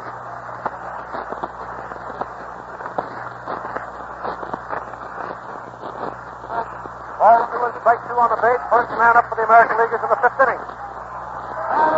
Ball three. That was a fastball over the plate, but just a little bit low. Gabby Hartnett thought perhaps that one was over, but the count is 3-2.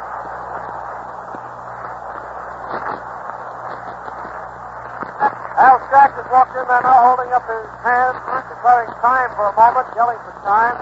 Well, he's asked the umpire to take a look at that ball.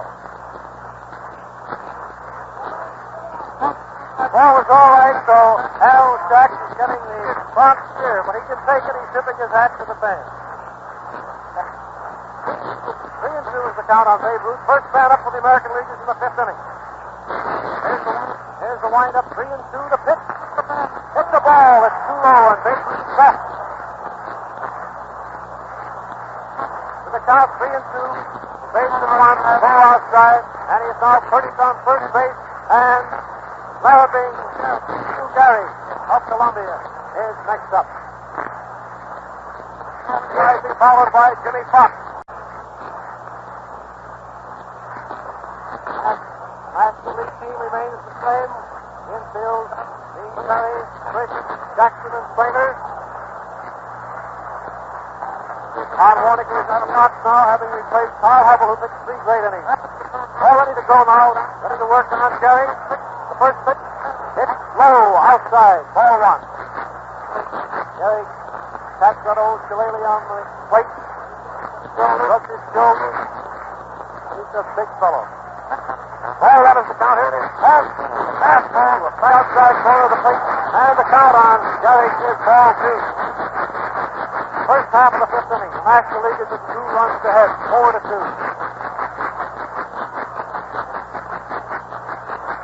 Travis Johnson is coaching at first base. Al Jackson at third. The pitch to Gehrig with the count 2-0. He takes almost a half swing, but the umpire calls it a ball, and the count is 3-0. The play is being referred now to umpire Stark out near second base. Frankie Frisch is talking with Stark as his tie trainer. That Stark agrees with the arbitrator behind the plate, and the count is 3-0. Gehrig took almost a half swing at that ball. 3-0. Babe Ruth on first. Nobody out. The pitch. Strike. Ball. That was a fastball right in there. Ronnie Warnicki tossed it in there as much as to say, who's afraid of you? Who's afraid of the big bad wolf? Now it's 3-1. The pitch.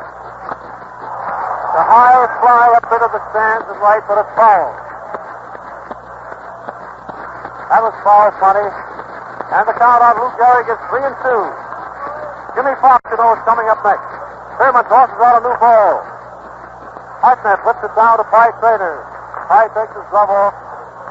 gives it a bit of a massage, and then tosses it over to Lon Warneke.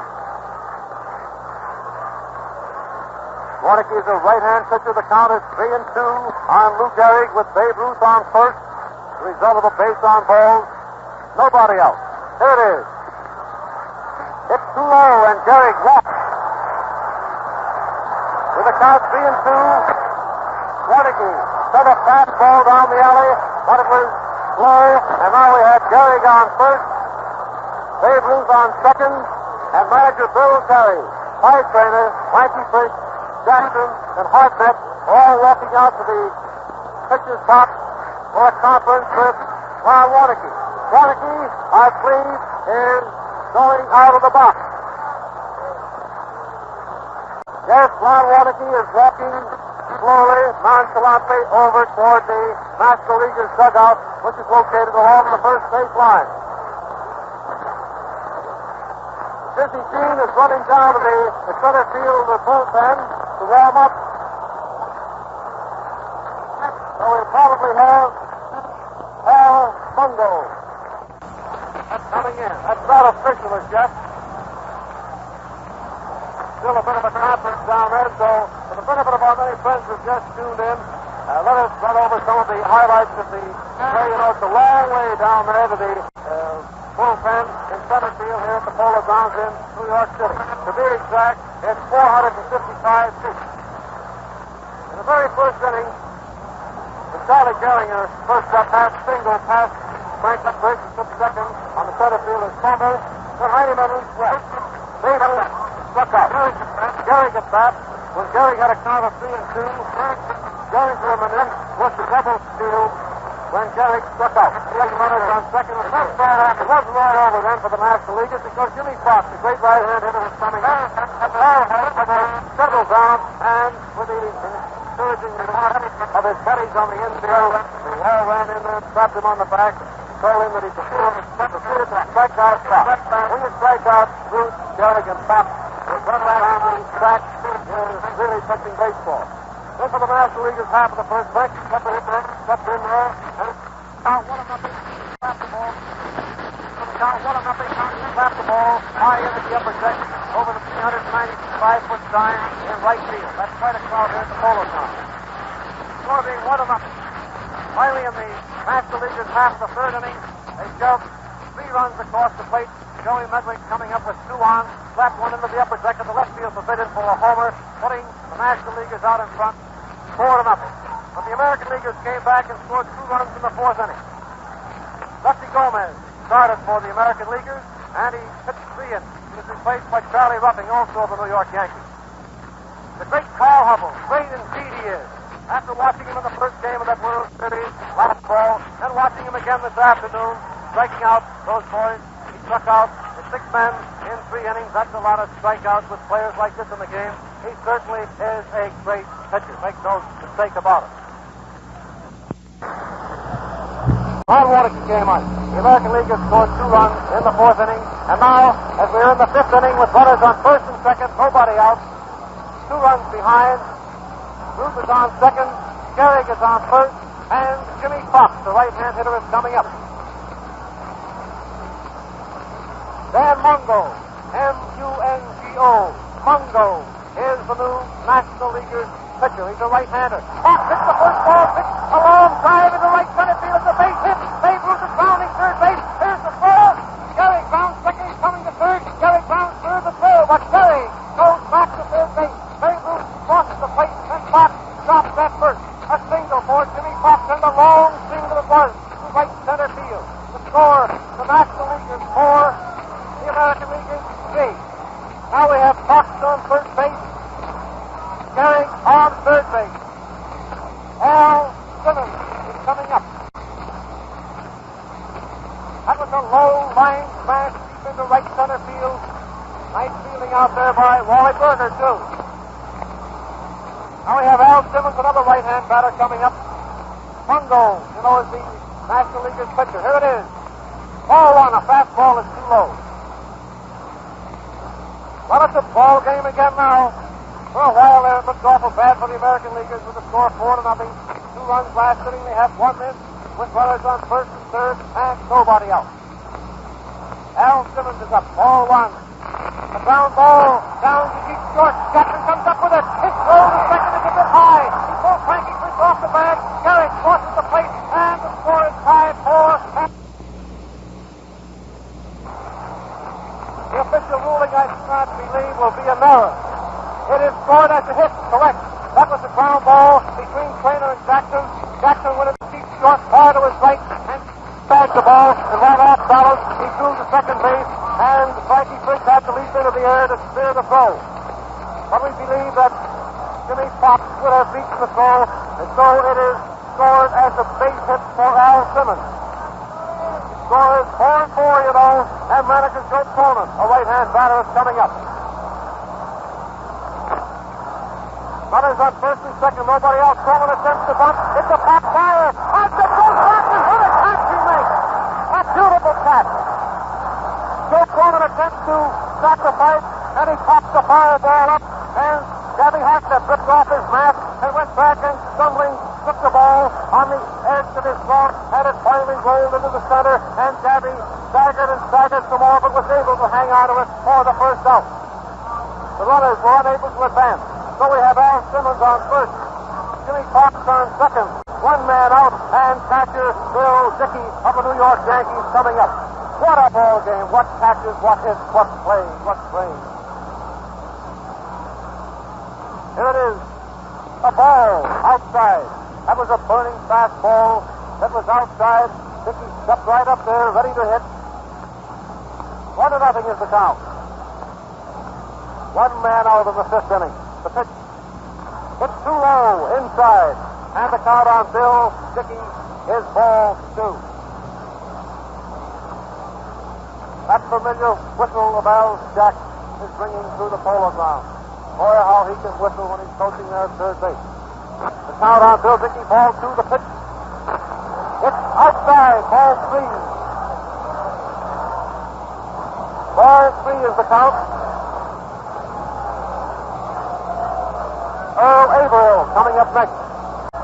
That means that the pitcher will hit in Heidi Manush's spot, second. Strike call. Mungo aimed that one right down the alley, so high. And now the count on Bill Dickey, a left-hand batter. Ball 3, strike 1. Al Simmons is on first.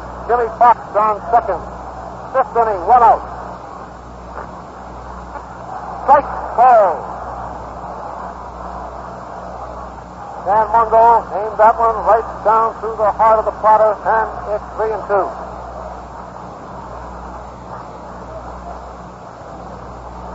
Three balls and 2 strikes. Runners on first and second. Will they go? Yes, they will let it go. It's a ball outside, and the bases are loaded. The American League attack this afternoon with one man out. This is the third occasion we've had a chance to observe it. With one man out, runners on first and second. And 3-2 on the batter. They are off with the pitcher's motion. That time, Fox and Simmons were off with the count 3-2. Now we have the sacks loaded, and Earl Averill is coming up. It was Earl Averill who had that mighty triple to deep right center field when he went in as a substitute batter for Lefty Gomez. Earl Averill hit the left hand of the bases loaded, 1 out. Hit the ball. It was too low. That was over the plate. Averill started to step into it, but changed his mind, and it was declared a ball. Low. Pitch loaded. Dickey on first, Simmons on second, Fox on third, 1 out. Here's the pitch. It's a ball. Low outside, and the count on Averill is 2-0. Averill looks over to the bench now, get a signal from manager Joe Cronin as to whether or not to hit this triple when it comes down the alley. Not knowing the signals, of course, we can't relay it to you, but we'll see anyway. Ball 2, here it is. He swings, hits it, and slides inside the first base bag. It's a base hit. Fox has scored, Simmons has scored. Here comes Dickey to third. It's a 2-base hit for Averill. Fox and Simmons have scored. Bill Dickey is on third base. Averill is on second. That is scored as a double for Earl Averill, the great little center fielder of the Cleveland Indians. Stepped in there as a substitute batter in the 4th inning and smacked out a long triple, and coming up here now in the 5th inning with the bag loaded and with a count 2-0 The old cripple came down the alley, and he met it right between the eyes and sailed it down the right field foul line for 2 bases, sending Foxx and Simmons across the plate and putting the American League team out in front by the score of 6-4. Yes, indeed, it's a ball game. Now we have Bill Dickey on third base, Earl Averill on second, 1 man out. Dan Mungo is going to remain in the pitching box. Steiner, Perry, and Hartnett were out there. Charlie Gehringer is up. The old baseball strategy. From that meeting comes the strategy that Charlie Gehringer, a left-hand batter, shall be purposely passed. The count is ball 2, ball 3. The bases will again be loaded.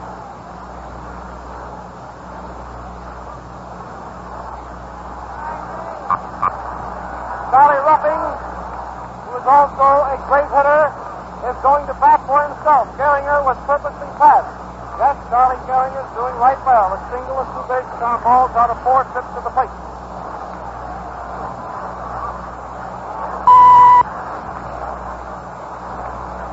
Bases loaded. Red Ruffing is up. The first pitch, strike, swinging.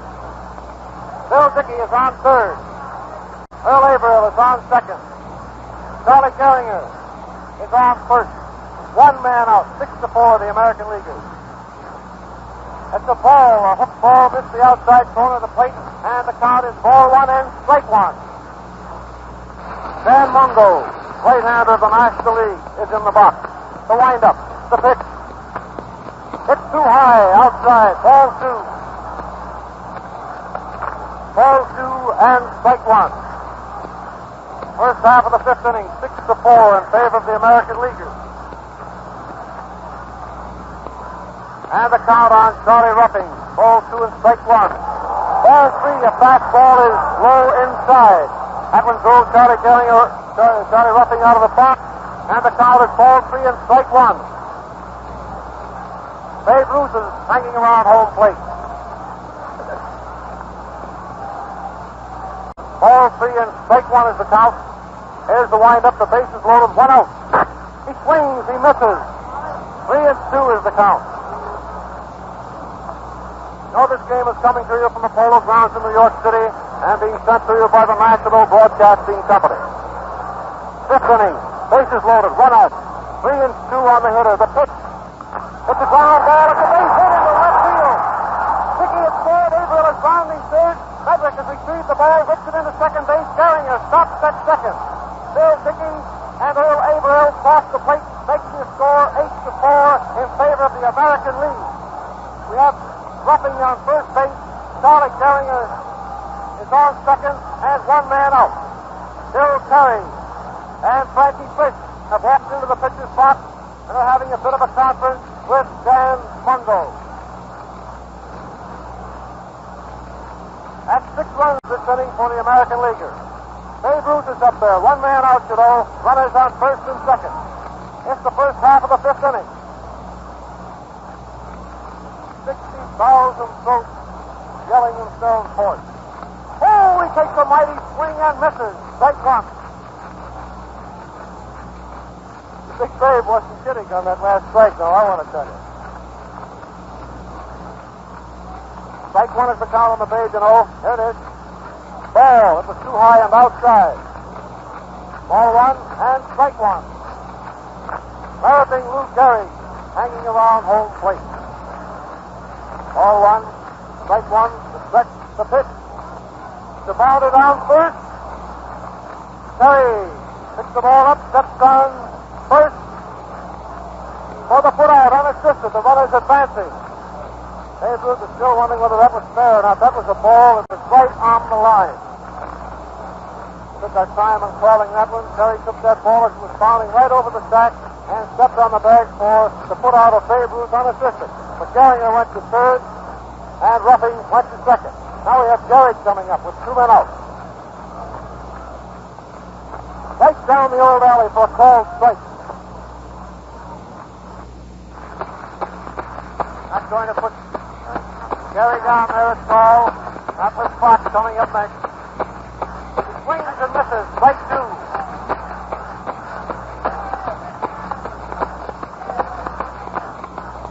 Strike 2 is moves the count, 2 men out, runners on first and second. There it is.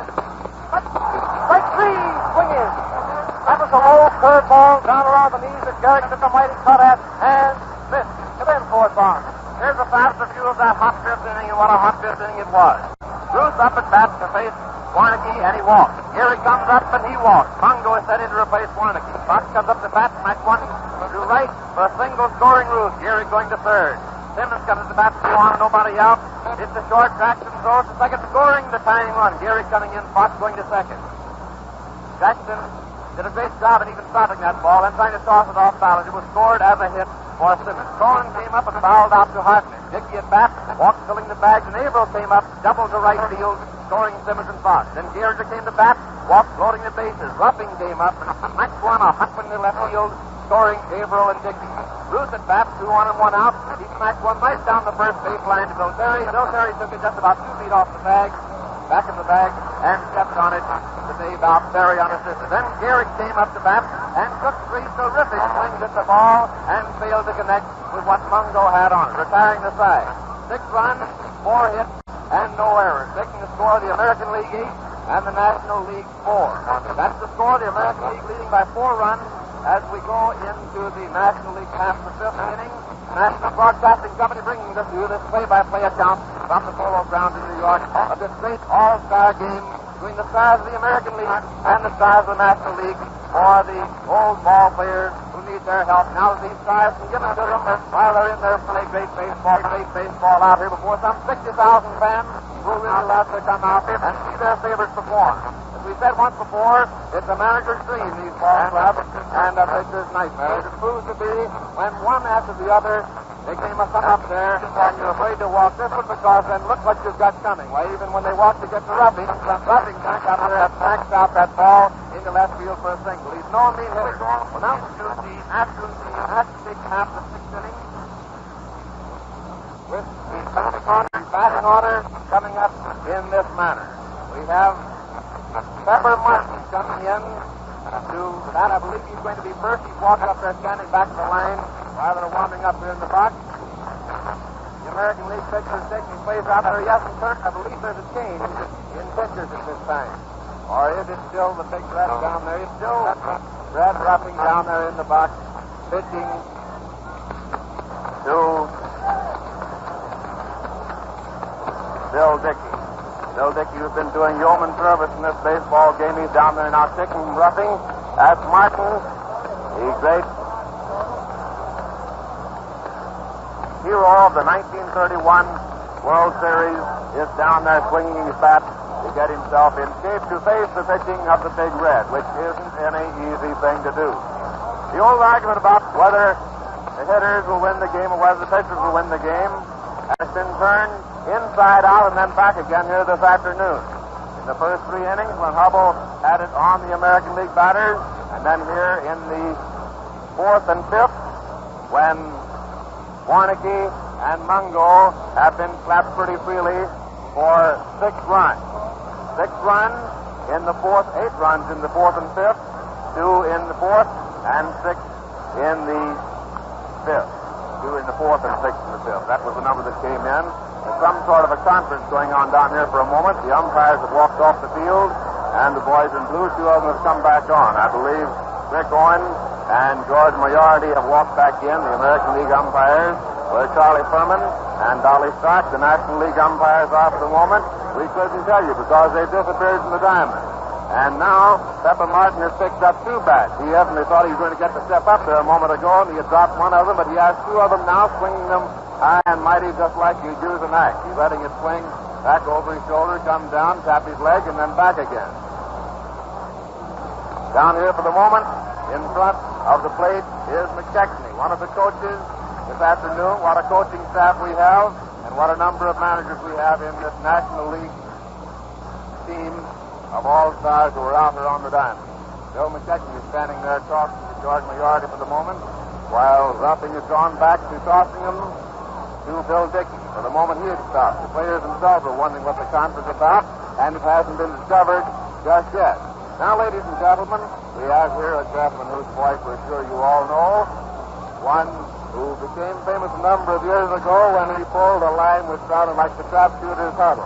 Come down here, Bill Mundy. I want you to say a word. Here's Bill Mundy, the gentleman from Georgia. Speak up, Bill.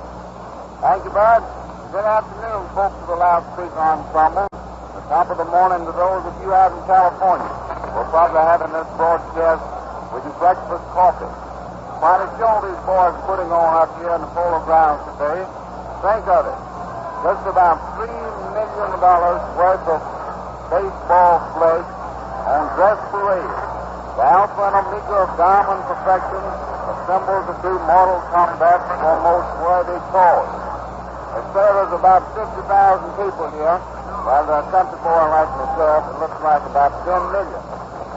By the way, for a long time, I've wondered just where this boy Tom Manning derived the effervescent pep and sparkling enthusiasm for his vibrant, vivid baseball broadcast. No long in the dark, however. I met him yesterday. I found out his secret. He's red-headed, sorrel-topped. In fact, the most red-headed human being I ever saw. Picture to yourself the most red-headed man, woman, or child you ever beheld. Multiply the shade of his or her hair by 25, and you have a vague idea of just how red-headed Tom Manning is. I'm on my vacation up here, so I'll leave you now. You go to work, Tom. Say, Bill, how's the old pal Bobby Jones out there? Television, the best in the world, the only one, you know, made a clean sweep. 2 over in Great Britain, 2 over here. He's an Atlanta boy, and Atlanta to South makes you proud of him, Tommy. Thanks a lot, Bill Mundy. We certainly all enjoyed your broadcast of the football game. Regards to all the folks down in Atlanta. Ladies and gentlemen, today we are sending you the All-Star game. First, we might tell you that we're being delayed here for a few moments. The umpires have changed now. The game is just half over, 4.5 innings with the score. The American League is 8, the National League is 4. There's one change in the American League lineup now. Benny Chapman, reputed to be one of the fastest runners in the Major League, replaces Babe Ruth in right field for the American League. About ready to go now. Pepper Martin is hitting for Bungo. Fred Ruffing is still in the box, Dickey behind the bat. The infield is the same. Fox at third, Coleman short, Gehrig at second, and Gehrig at first. Pepper Martin, the right-hand hitter, is up. The star of the 1931 series. You shall never forget Pepper Martin. What he did in that series will live forever and ever. And the count is 4-2. It's the last half of the 5th inning. The score, the American League is 8, National League is 4. Pepper Martin is batting for Dan Bungo. Strike ball. The umpires in the half now. Vic Owen is behind the bat. Vic Owen behind the bat. Moriarty is at second. Sherman is at third. And Stark is at first. Ball 2 and strike 1. The next is high inside, and it's ball 3. 3-1. Mikey Fish is hanging around home plate. Ball 4, and the little Pepper Martin left. Pepper Martin is on first base. In that series of 1931, every time that Pepper Martin got on, everybody started to shiver, and they were interested in only one thing. Will he steal on the first ball, pitch, or wait for the second?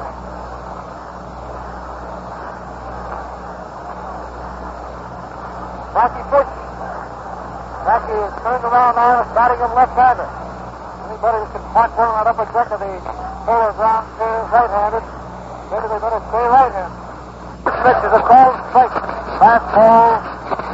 Bill Mundy is saying better high. Strike 1 is the count on Fritz.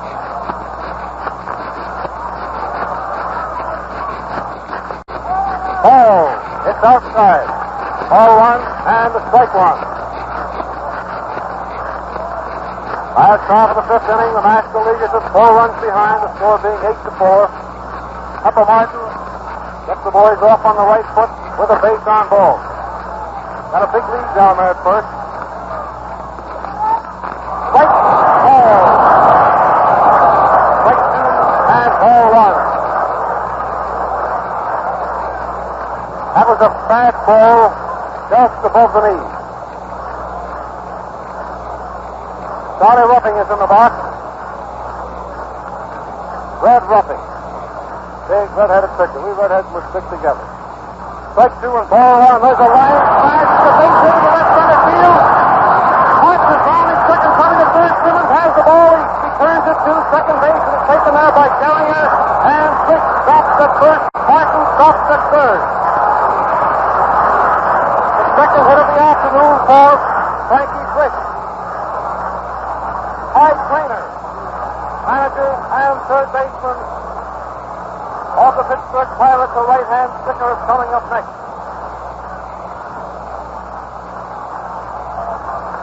You should know that this Mike Trainer is a great fellow. Everybody around here today speaks very well of Mike Trainer, the manager of Pittsburgh. He's up there now, ready to go. Hit the ball low inside. That roughing takes a lot of time between the pitches, but he works slow and easy. Here it is.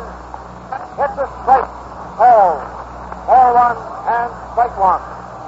Pepper Martin is on third base.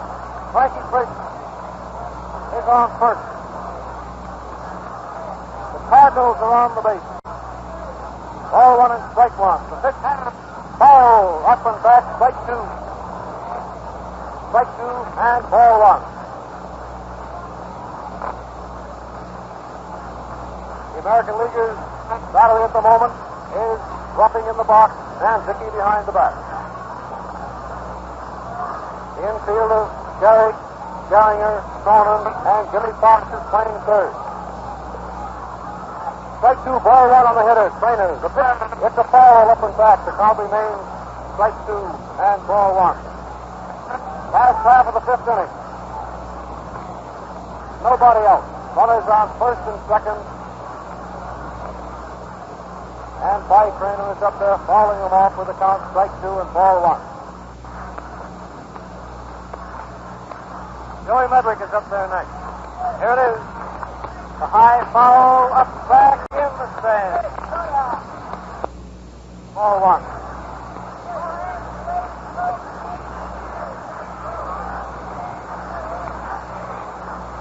Charlie Roughing is roughing the new ball. That's not a punt. Every time the umpire tosses one out, the boys use it just like a towel. Wiping the perspiration all over.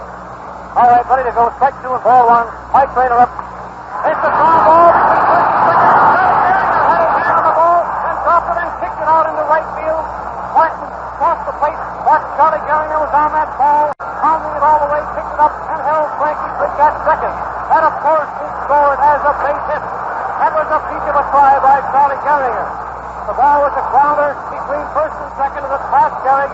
That Charlie Gehrig went over and had his glove hand on the ball, fumbled it for a moment, and then, while he was running at top speed, he kicked the ball about 10 yards out for it, the right field foul line, but he was right on it and held Frankie Fish at second. Well, that's a run for the National Leaguers, and the score is 8-5.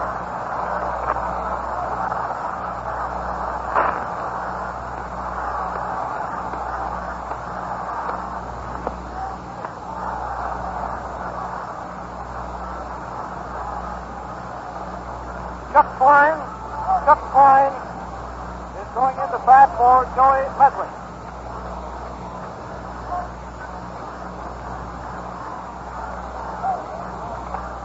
Chuck Klein, hits the left-handed.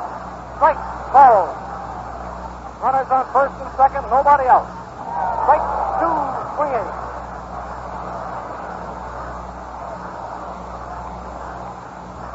Chuck Klein, is the powerful hitter of the Chicago Cubs.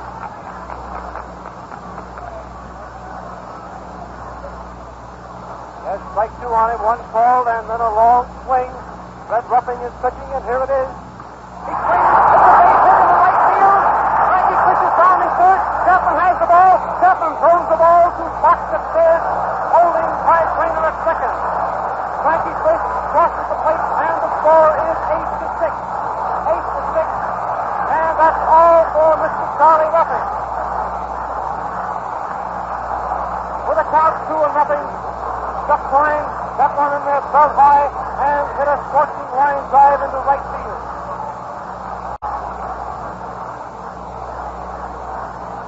Mel Ott, I believe, is coming in. This is not official as yet, but Mel Ott coming up to the plate. swinging to bat. If he bats, he will bat for Ty Tyler.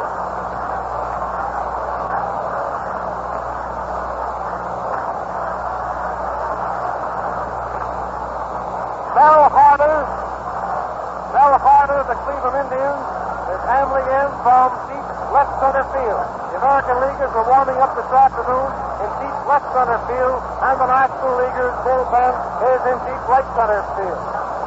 They're both the same distance apart, except that the American Leaguers, who are the visiting club today, incidentally, get plenty of good sunshine out there in center field, while it's a bit shadier over in right field.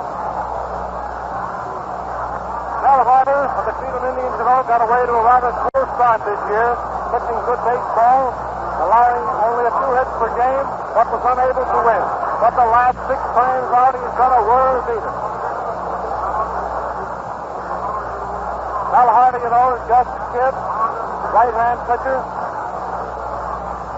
Joe Cronin greets him as he nears shortstop. That's a long walk from out there. Let's see, the sign is 455 feet away. 455 feet out to the right center field bullpen where Harder's been warming up. Now he's in the box, and has started to warm up with catcher Bill Dickey. It's the last half of the 5th inning. This game has developed into a free-hitting affair after Carl Hubbell left the game. Carl Hubbell, there's no free hit when Hubbell was in the box. This is the 3rd American League pitch of the afternoon. It started out with Gomez, and then we had Ruffing, and now in this, the 5th inning, we had Mel Harder replacing Charlie Ruffing. Well, the National League batters now will perhaps see one of the greatest curveballs in the Major League. Mel Harder, is reputed to have one of the finest curves in the majors today. Has a fairly good fastball along with it.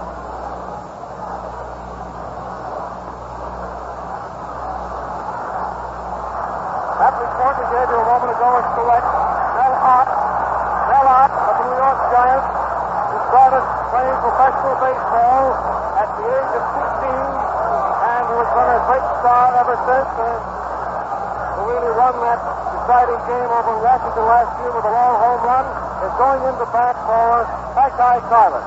Mel Ott, you don't hit them left-handed. If the first ball hits the high side in left field, Simmons is coming over fast, coming over. It's a foul. That ball was fouled by about 1 foot. With everybody running, Simmons going over. It was outside. Simmons missed it by about 1 yard, and it was outside the foul line by about 1 foot. Yes, indeed, that had the fans all standing up for a moment. Mel Ott swung at the first ball pitch. Looked like an inside ball, and he stepped back on.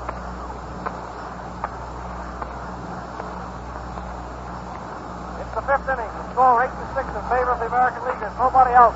The tying runs are on 1st and 2nd. Strike 1 on Mel Ott. Here it is. Hit too low. Ball. That was a hook ball that was low inside, right near Mel's feet. And the count is ball 1 and strike 1. This is certainly developing into a long baseball game. Ball 1 and strike 1 is the count on the hitter. Mel Ott, there it is. It's a ball to down first base play, but it's foul, and it's strike 2. First base coach says that ball is no good. It's all mixed up, so the umpire picked on and tossed out a new one. Bill Cronin, the old pepper box, runs all the way in from short, picks the ball up and hands it to Mel Harder. Utters a word or so of encouragement and then runs back to his shortstop position. Out on Mel Ott. It's strike 2 and ball 1. Runners on 1st and 2nd, Trainer on 2nd, and Pine is on 1st.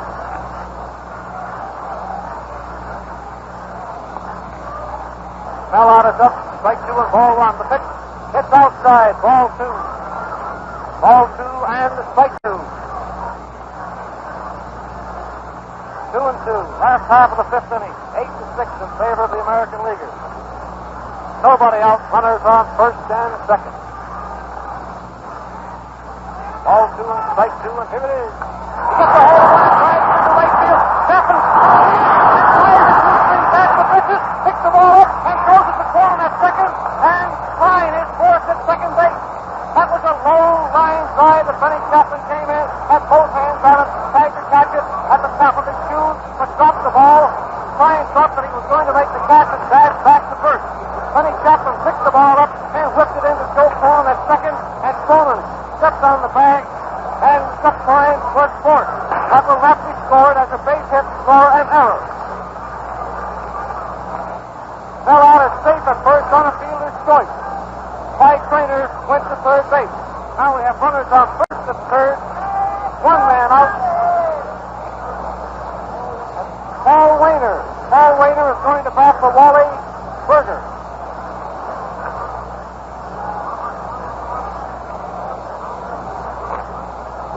Paul Wainer of the Pittsburgh Pirates is batting for Wally Berger. Paul Wainer, you know, hits him left-handed. The National Leaguers in the last half of the fifth inning with 2 men out. 1 man out, 2 men on. Paul Wainer, little left-hand batter. Ball 1. Carter's curveball was low inside.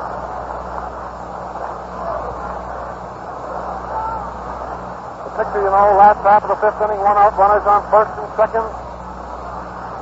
Wainer up. Strike. Call. That was a burning fastball. Belt high, right down the alley. Ball 1. Strike 1. Kellogg is on first. Clyde Trainer is on third. 1 man out. And the count is 1-1 on the hitter. Here it is. It's too low outside. Ball 2. Ball 2 and strike 1.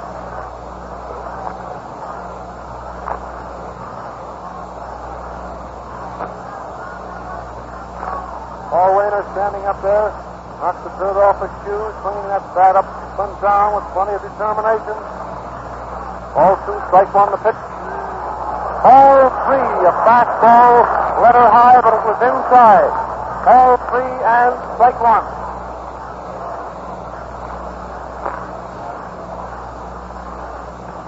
Manager Bill Terry is hanging around home plate. We've had 3 substitute hitters this inning. Fine, Hot, and now we have Wainer. Pretty fair trio of pinch hitters. Ball 3, strike 1. Here it is. The high ball coming right up here. There's a baseball for your birthday, Graham. Now today, Graham McNamee is here celebrating his birthday. Couldn't celebrate it in a better way coming out to a slow ball game like this. Now 3-2 on the hitter. Paul Wainer is up there with runners on first and third. The count is 3-2. 3-2. Here it is. He swings and misses the throw to second base. Bill Dickey whips the ball down to second base. Got out with stealing, but Hawk slides along Charlie Gehrig and is safe, and Clyde Trainer scores. With the count 3-2, here's that picture now. With the count 3-2, Clyde Trainer was on third base. Belloff was on first. 1 man out. And with Hart in motion, Belloff set sail for second base. Bill Dickey puts the ball down to second after Wainer had swung and missed, taking 2 out, and Belloff, well, the throw had him beat. He stood around Charlie Gehrig at second and was declared safe by umpire George Moriarty. And while this was going on, Clyde Trainer scored, and it's 8-7 now in favor of the American Leaguers. The tying runners on second base with 2 out, and manager Memphis Bill is up there at the plate. That, of course, will be scored as a double steal. Terry is up. Ball 1. Carter's curveball was outside.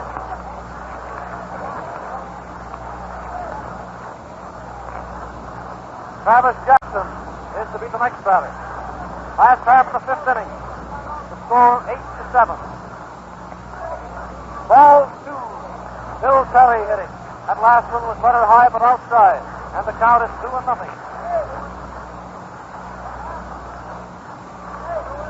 2-0, and Belloc is on second base. It is ball 3. Oh, and was brother Bill Terry ready to hit that one with the count 2-0. Harder's trying to keep the ball low outside for Memphis Bill, and now it's 3-0. 3-0. Here it is.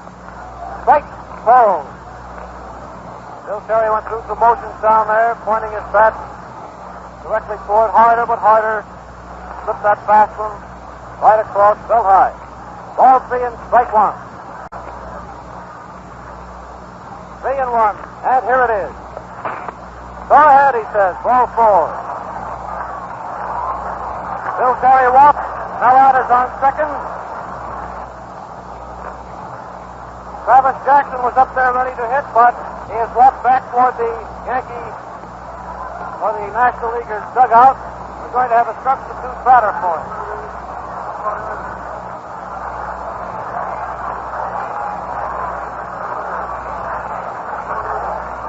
I believe that Hockey Bond of Pittsburgh is going to bat for him. That's not official as yet. That's who's coming up there with 2 bats, however. Bill McNamee, manager of the Braves, is running there to home plate and is having a bit of a conference with Hockey Bond. That's correct now. It's official. Bond batting for Jackson. Bond hits him left-handed.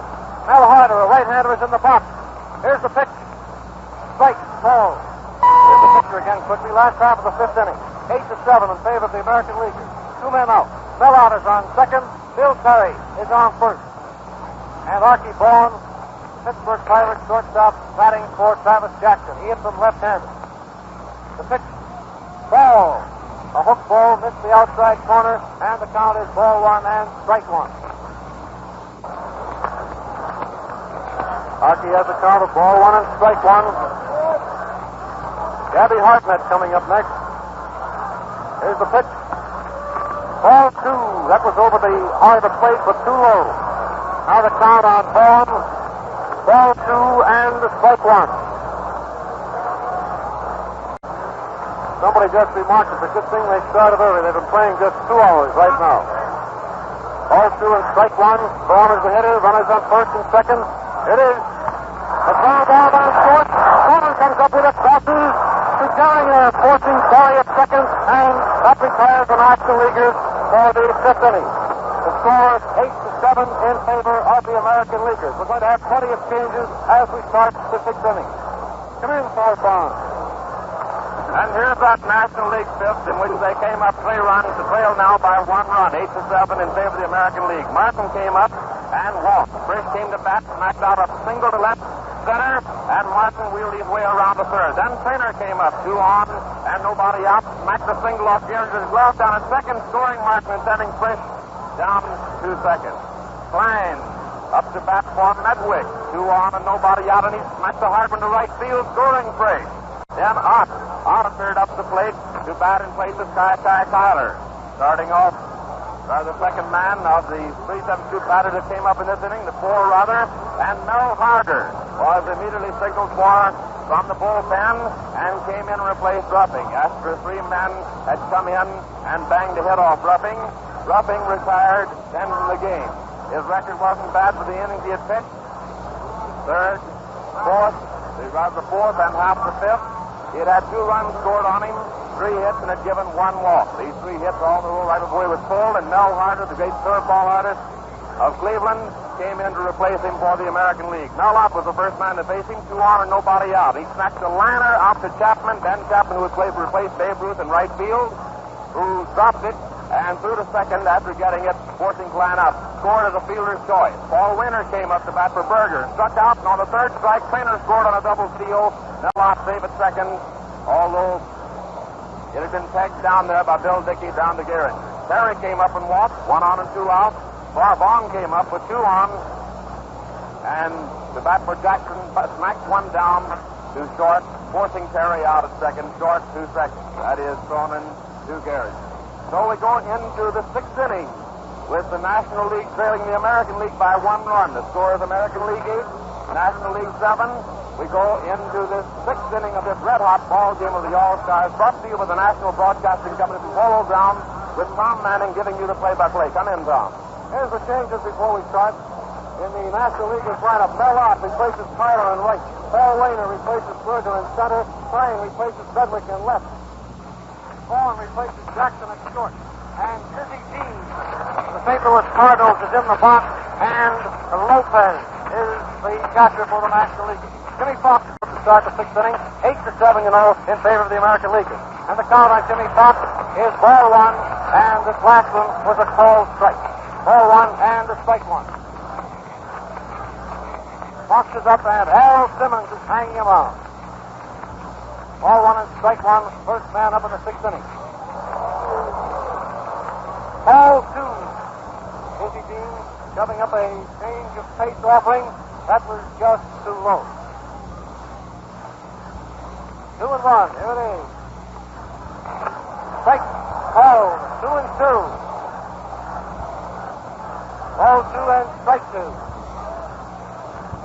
Boy, Dizzy Dean has been pitching a lot of baseball this year for the St. Louis Cardinals. His brother is pitching a great game, too. Strike 3, swinging.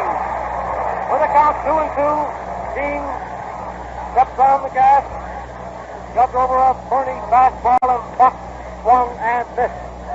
1 man out in the first half of the 6th inning.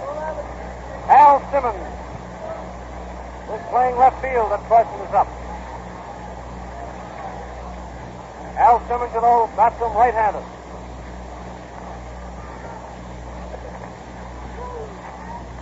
Hits the first ball, pitch, a very high fly to short, right center field with Frisch hot. Everybody under it. Frisch gets his hands on the ball, but drops it. Frisch dashed out in the short right center field, and Wade, Wainer, and Ott away. He has both hands on the ball, but it got away, and Al Simmons raced to second base. It is scored as a 2-base hit. That's scored as a 2-base hit for Al Simmons. In the 6th inning, nobody out. Manager Joe Cronin is up. Joe, bats him right-handed.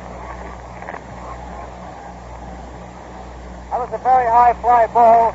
Must be said that Frankie Frisch was looking right up into the sun. Very possible that one of the outfielders, either Ott or Paul Wainer, should have made the catch. But Frisch elected to try for it, and the last moment he had to try for it, and the official scorers were the opinion that it should be scored as a 2-base hit. For a moment, while umpire George Moriarty waves New York's finest out of that runway out in center field. Police are out there keeping the crowd in order, and George is of the opinion that they're in the way. Cronin hits the first ball, pitch, a line drive, over Train's head into left field. The ball rolls out to the left field corner. Simmons rounds third and scores. The throw is to Frisch at second base. Cronin slides, the ball arrives. Cronin is safe, a 2-base hit. 9-7 in favor of the American Leaguers. That was a beautiful hit by Joe Cronin. A line drive about 7 or 8 feet over Pie Trainer's head. Ball rolled out against the billboard in the left field corner. Bill Dickey is up. Strike called. Nobody out. Joe Cronin is perched on second base. Correction, 1 man out. That's right, 1 man out, and Cronin is on second base. Bill Dickey is up, and the count is strike 1. Jimmie Foxx is strike 1. Strike called. 2-0.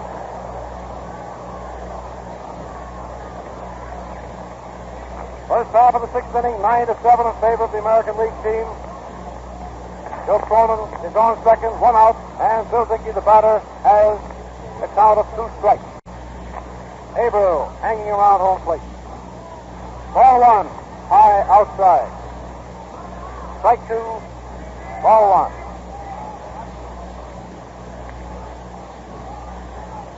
Dizzy Dean of the St. Louis Cardinals of the National League is in the box. A ball High outside on the count on catcher Bill Dickey is 2-2.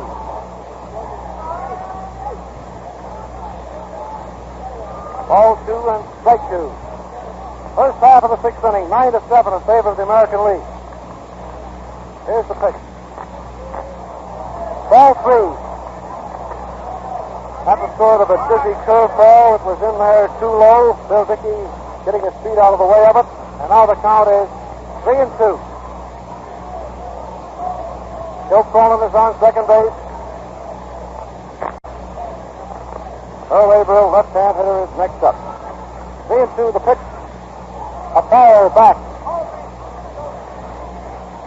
That ball hit Lopez on the wrist. He's rubbing it around for a moment. This has been a rather large afternoon for about 60,000 baseball fans at the Polo Grounds here in New York this afternoon. They've watched a lot of baseball. 3-2 on the hitter. Another foul back. One of the highlights of this afternoon's game to arrive here early and watch the batting practice. You know, there's this great array of hitters out here in both leagues, finest hitters in the country. Pitchers shooting them down the alley. They were smacking them to all parts of this Polo Ground. Ready to go again. One out, Cronin on second. 3-2 on Bill Dickey, the pitcher. Ball 4, and Dickey walks.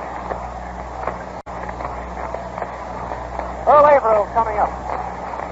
Averill, the center field of the Cleveland Indians, came in as a substitute runner for Gomez, and tripled to deep field a bit later, but the pitcher exploded and back to the double to the right field corner.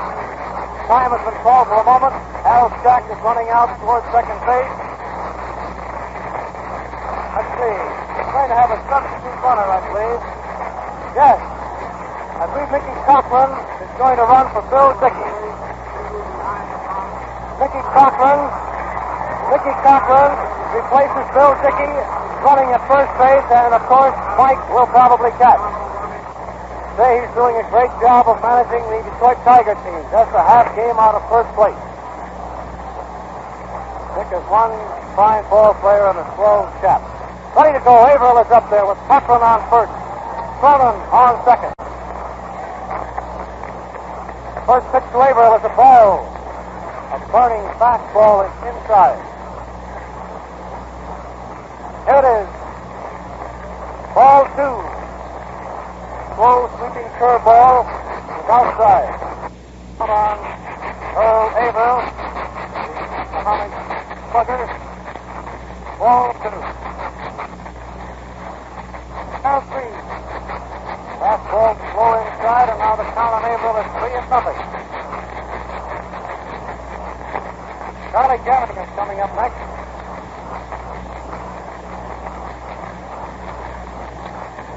Strike called. Oh, it's rather funny out here this afternoon watching one of these managers ordering a lot of other managers around.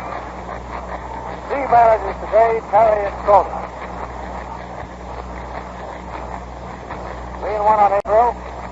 High foul up and back, and the count is 3-2. Ball 3 and strike 2. First half of the sixth inning in 8-7. 9-7 rather. 9-7 in favor of the American League.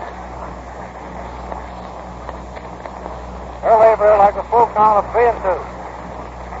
Jesse Dean, tall right-hander, is getting ready to pitch. Here it is. 3-2 is the count. A play at second base. Cronin slides. He's safe.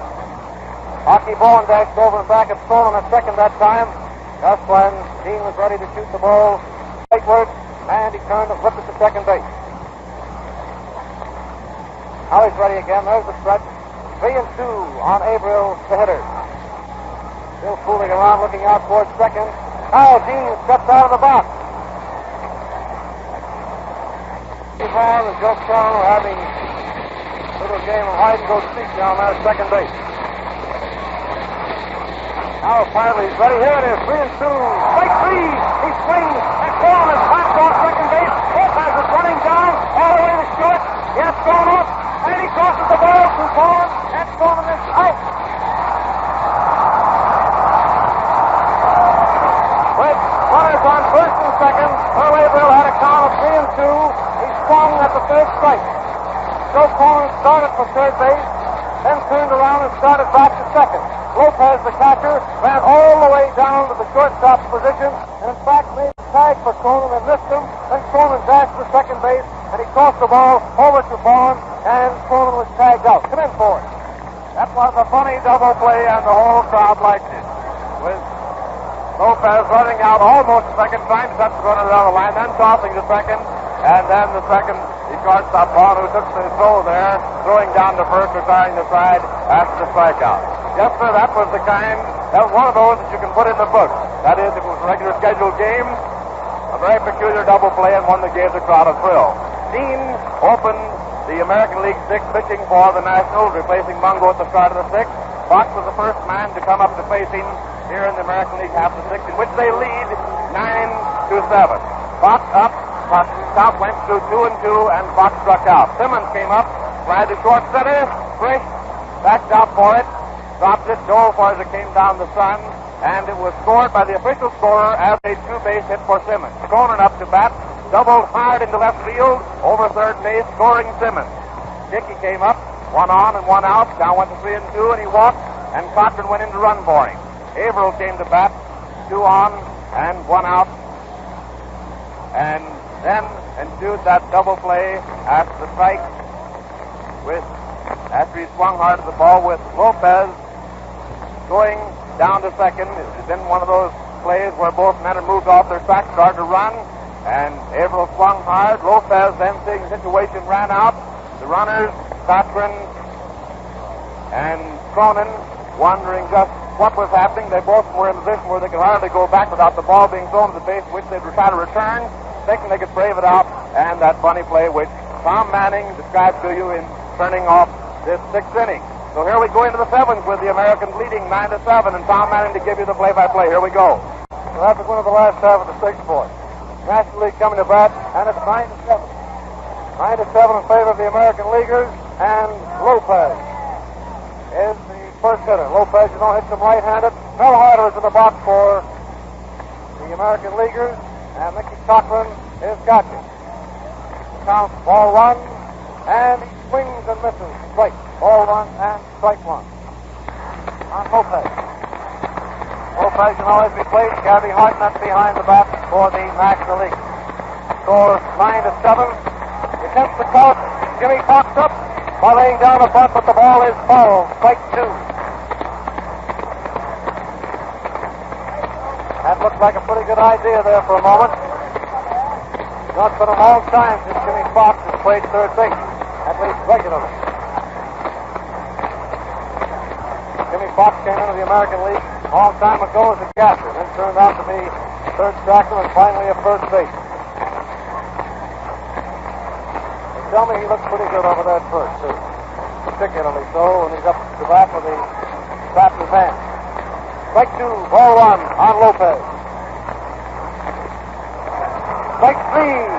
That was a beautiful hook ball coming over there about letter high, both way down around the knees, with Lopez swinging over the ball.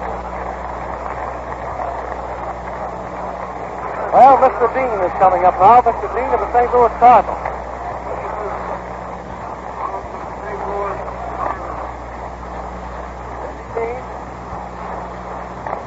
Big tall fellow, you know, he bats them and throws them right-handed. Mel Harder, the Indians in the box. Mike Cochran of the Tigers behind the bat. Fouls the first one upstairs, strike. Last half of the sixth inning, the score 9-7 in favor of the American League.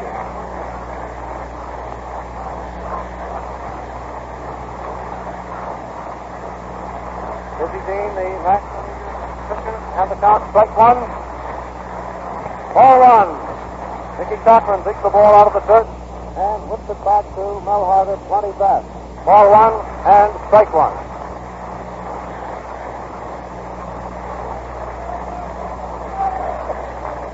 There's the pitch, 1-1 on the hitter. Strike 2, ball. Sweet serve ball, it was belt high. Strike 2 and ball 1. The American Leaguers infield remains just as it started. That was a ball, not so good. 2-2.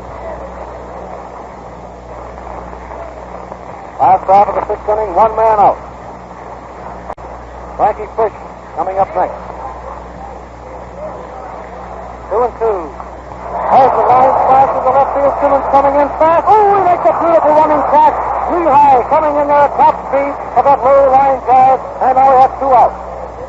2 outs and nobody on. Frank Fish coming up. Frankie has a home run, base on balls, and a single out of 3 trips to the plate. It was Frankie and O's smacked that ball up into the right field upper deck for a home run. First up in the first inning. Carry on.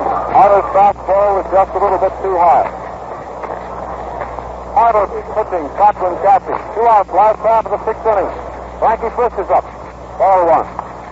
It's a ground ball down short. Cronin comes up with it. Passes to Gehrig. Fish is out. That's all for the National Leaguers in the sixth inning. And the score, the American Leaguers 9, the National Leaguers 7. This game is being sent to you by the National Broadcasting Company. Come in for it, Bound. Well, that's the end of the sixth, Tom. Yes, sir, Reed. And the snappy half of the sixth just now ensued when the National League was up at bat, led off by Lopez. Lopez, the catcher, and the crowd is all getting up for the old seventh inning stretch here at the Polo Grounds. The All-Star game between the American and National League. Lopez led off. The count went to 1 ball and 2 strikes. And then he swung hard and went down swinging. 1 out. Dean then came up. Dizzy Dean, the dizzier of the Dean brothers, as sometimes you read about him, came up and the count went to 2-2. And then he smacked one into left field. Simmons coming in very fast, caught it right at his knees, making a beautiful running catch. Out Dean fly out into left. That was 2 outs for the National Leaguers in the sixth. Then Frankie Fish, Fordham Flash, came up to bat. Fish banged a hard one down to short, going hook it in deep short. Wheels got it down to first. To Lou Gehrig, retiring the National League in the sixth. And we go into the seventh. The seventh, that's right this time, with the American League leading 9-7. Here's Tom Manning to give you the play-by-play of the seventh inning. Willie Herman replaces Frankie Fish at second base for the National League. Willie Herman is playing second in place of Fish. Gehrig is up, ball 1. Ball 2. Dizzy Dean is still in the box for the National Leaguers with Lopez behind the bat. That's not Vincent Lopez on skill. Johnny Gehrig is 2-0. Strike 12. Dean had that one in there with 20 on it, too. Ball 2 and strike 1. First half of the seventh inning, 9-7, the American League. Ball 3. A lazy third ball was too high. 3-1.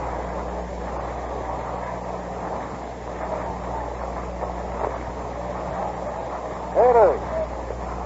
Strike. Charlie takes a great cut at that one. 3-2. Ball 3 and strike 2 on Johnny Gehrig. Look out. The line snagged up here in the stands, and the count remains 3-2.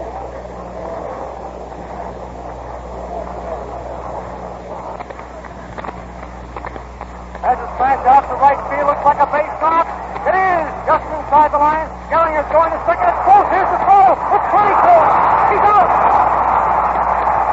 He is out at second base. Charlie Gehrig is playing one down into the right field corner. Now Alpha's over there on the ball. Picks it up, and the ball and Gehrig are arriving almost at the same time. Gehrig is sliding in. Hockey Bourne took that ball and dropped it on Gehrig for a sweet close play. Umpire George Moriarty had his nose knocked 5 inches from that play when he declared Gehrig out. Well, that's another hit for Charlie. 2 hits, 2 bases on ball. 1 out. Mel Harder is up, the American Leaguer's pitcher. Mel, you know, bats and throws right-handed.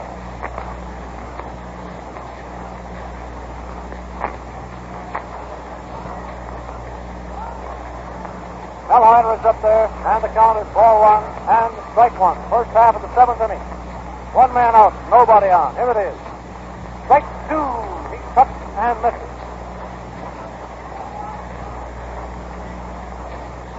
Either hurt his fingernail swinging that time, stepped out of the box and looked at it, but he's right back in there. Strike 2, ball 1. The pitch swung rather feebly at that one. He started to swing and then tried to hold the swing, and it was a foul ball. Strike 2 and ball 1. That was dangerously close to being a bunt. Strike 2 and ball 1, and here it is. Strike 3, he swings and misses. First half of the 7th inning, 2 men out. Penny Chapman is coming up.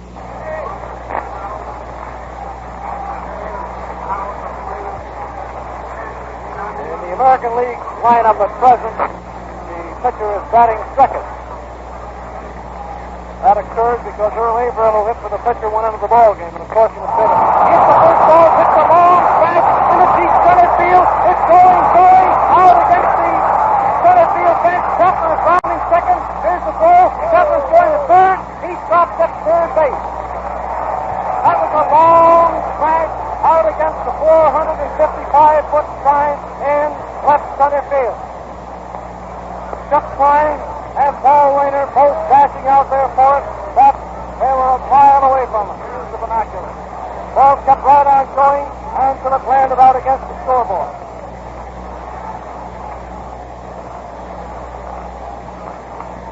That was quite a shot by Sir Benny Chapman. And how that baby can dash around the bag. 2 men out, and Lou Gehrig is up. Tell me this Gehrig is quite a ball player. 2 men out. Chapman on third. Dizzy Dean, a right-hander, is in the box, and Lou Gehrig is up. Strike 1 called.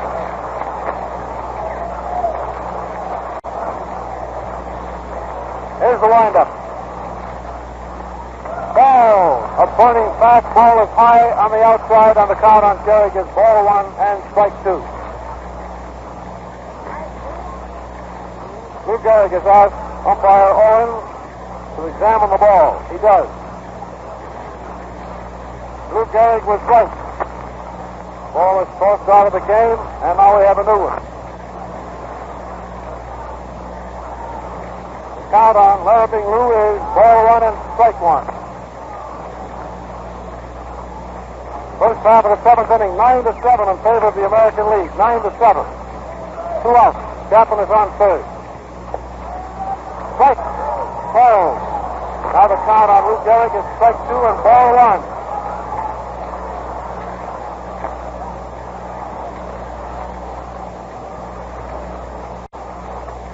So far, Dizzy Dean is looking at Gehrig, saying, "You're just a big, bad wolf, and I ain't scared."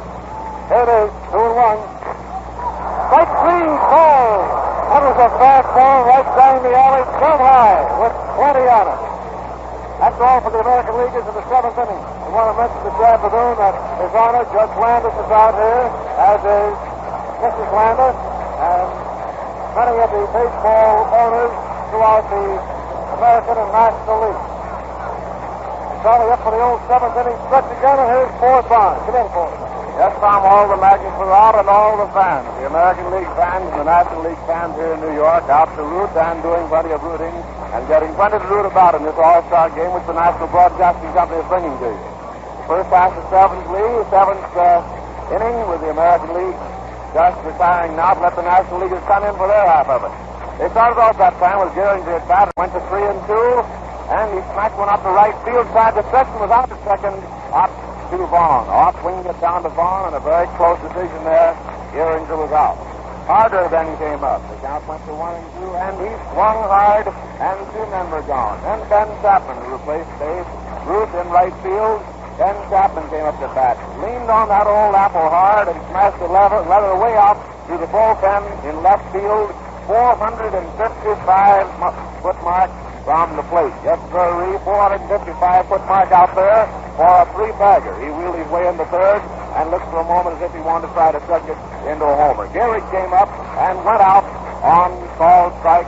So we go into the National League half of the 7th, the American League leading 9-7. Come in, Tom.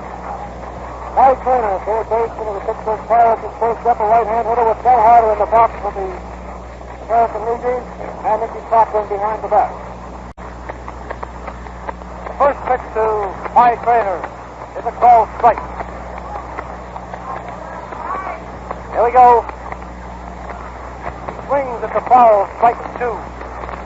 American League infield is Gehrig, Gallagher, Cronin, and Fox. In the outfield at the moment, Simmons in left, Averill in center, and Chapman in left. The battery being Harder and Cochran. Strike two on the hitter, Trainer. Ball one. Fastball is low outside. Cochran doesn't throw that ball down towards third. Probably thought he had a corner, but the count is 2-1. Strike two and ball one. Here it is.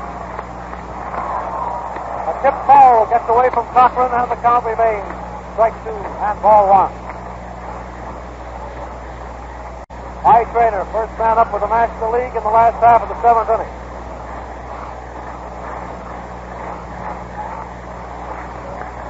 Here it is. As a high fly toward right field, it's foul, and the count remains 2-1. That was a long smash that hit the barrier in front of the scoreboard in right field.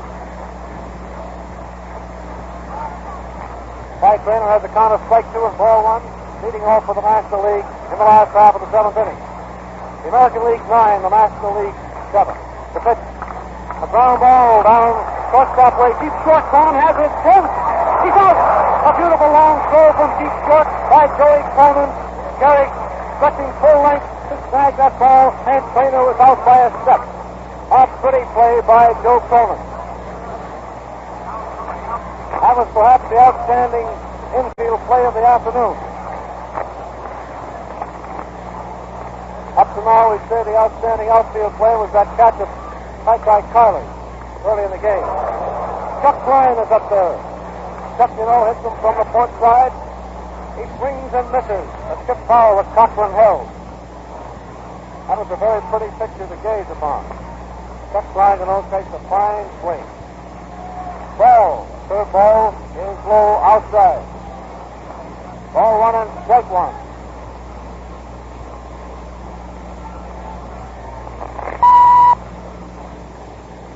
Ball one, strike one, the pitch. Ball two, it was too high. Last half of the seventh inning, one man has been retired. The American League 9, the National League 7. Here it is. Skip foul, strike two. Count on Chuck Klein is ball two, strike two.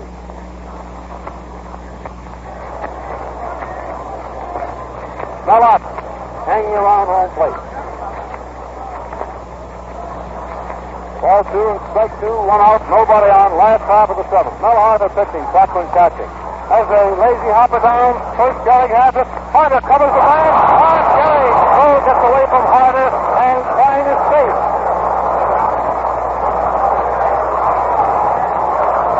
That's an error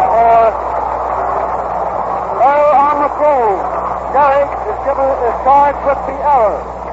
That was a lazy hopper down first base way. Gehrig ran over to get the ball and crossing an underhand to Harder. Harder going at top speed. Gehrig just misjudged his distance a bit and threw to the right field side of first base. Harder had his fingertips on the ball but couldn't hold it. So, of course, Gehrig will be charged with an error. Something has happened down there to Joe Cronin. Charlie Gehrig, Joe Cronin, and umpire Moriarty. Oh, Joe broke his belt down there, I believe. I don't blame him for breaking a belt on that last play. He'd probably break a pair of suspenders as well. That was a slow play.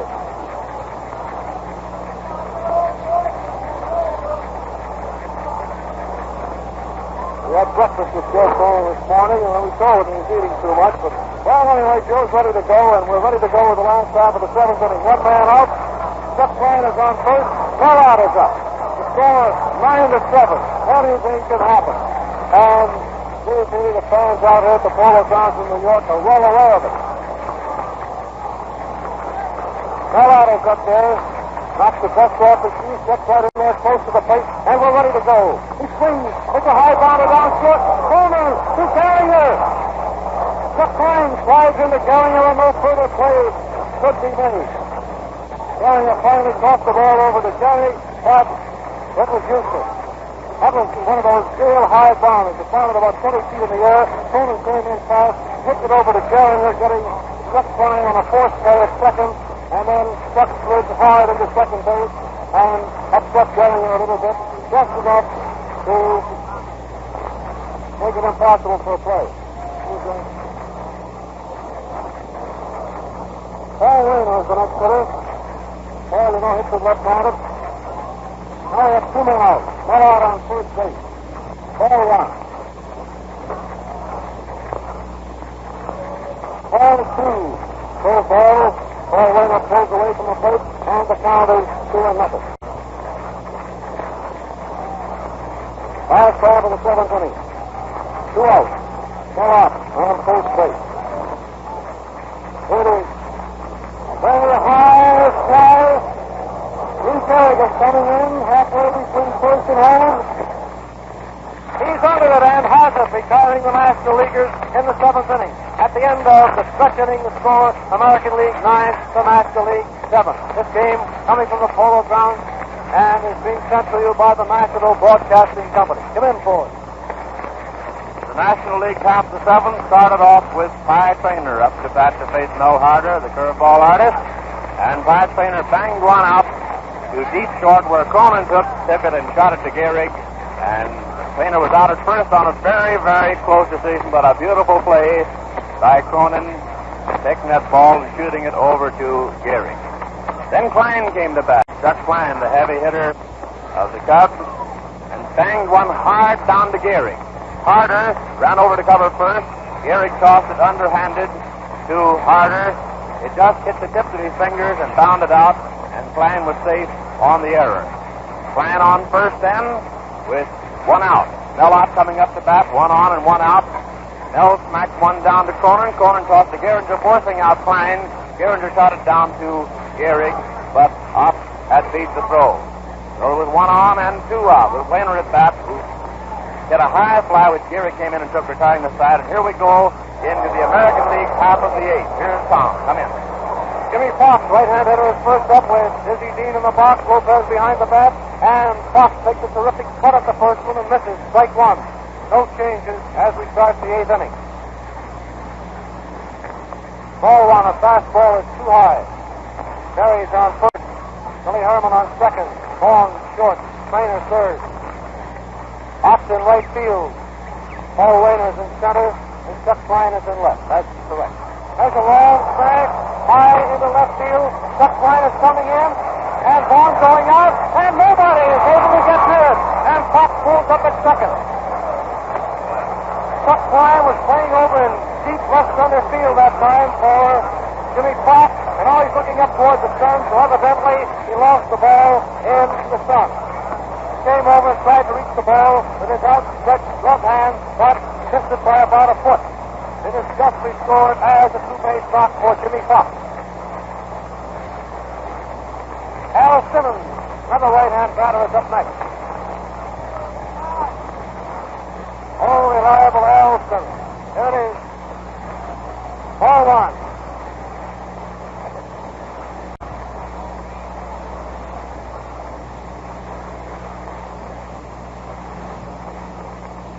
First half of the eighth inning, nobody else.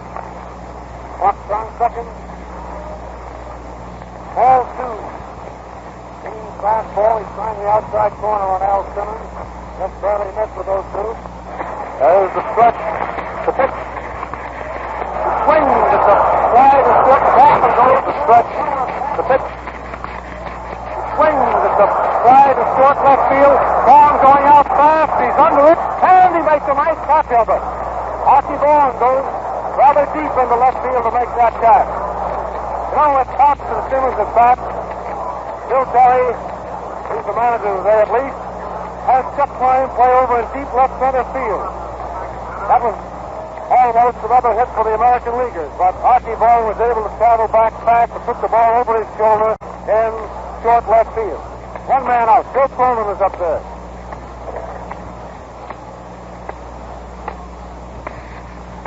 That's when he hit the first ball pitch. A line goes over and makes the catch and whips it back into second base. It is taken there by Hockey Bone, but Fox gets back safe. Joe Cronin fell that ball right on the seam. Low line drive to Paul Wainer in right center. Mike Cochran is coming up.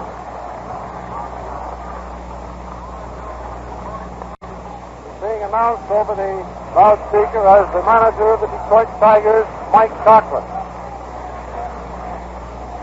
Mike's doing a swell job over there, too. 2 men out, you know. Fox is on second. Strike called. Dizzy Dean, tall right-hander of the St. Louis Cardinals, is in the box. Foul. Al Shack comes over, retrieves the ball, and whips it back over to Lopez. Lopez to the umpire. We're ready to go. Strike 2 on Mickey Cochran.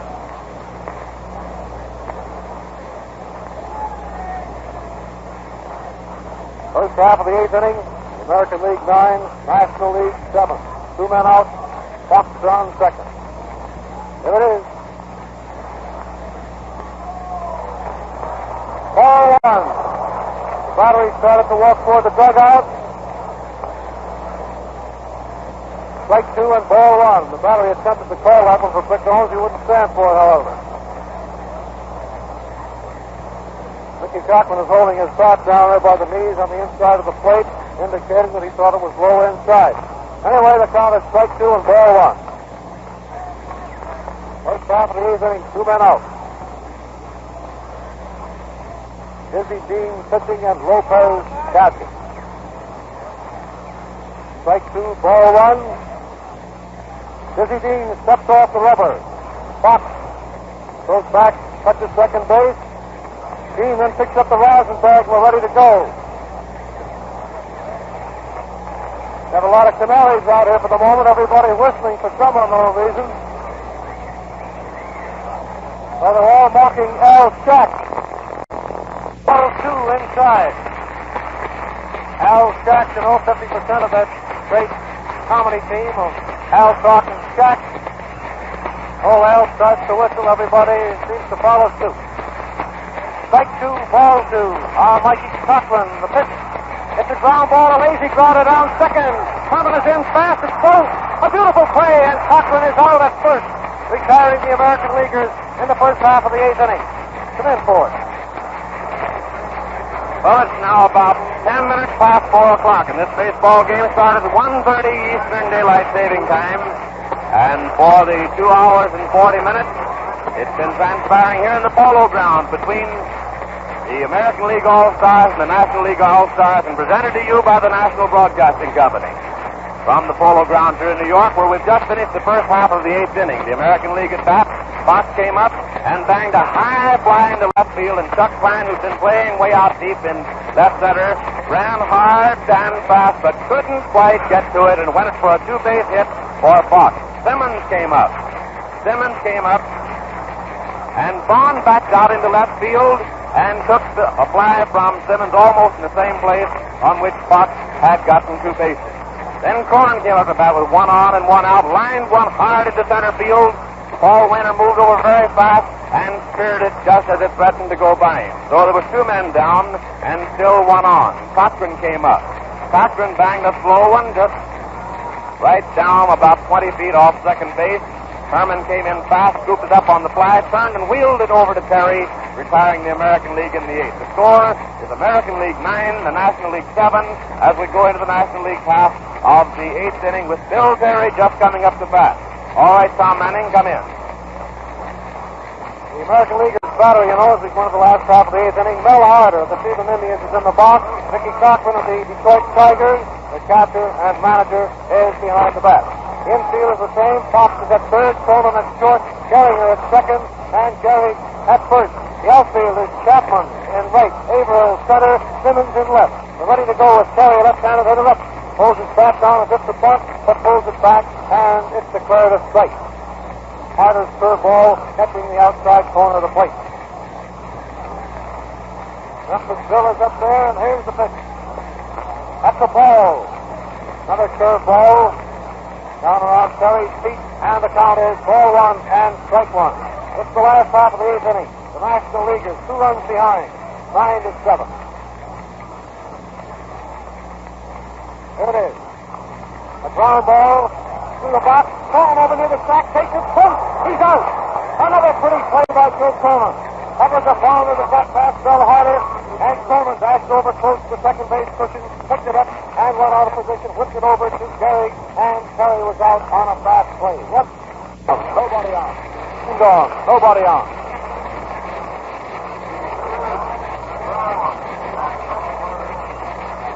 Archie Vaughan, left-hand hitter. All the Pittsburgh Pirates is up. Hits the first ball, pitch down short. Cronin comes up with it. The throw is wide, but Gehrig reaches over, snags the ball, and he is out. Gehrig is getting a nice round of applause for that catch over first base. That was a scorching ground ball, and Joe Cronin had to go to his left a little bit for it, and picked it up and has to toss fast to get Vaughan. Vaughan goes down to first base like nobody's business. But it was a slow play, 2 out, nobody on. Lopez is up. Hits the first ball, takes a long drive, close to the foul line, into the stands, but it's foul. That ball hit the stands out in right field. That was fouled by about a yard and a half.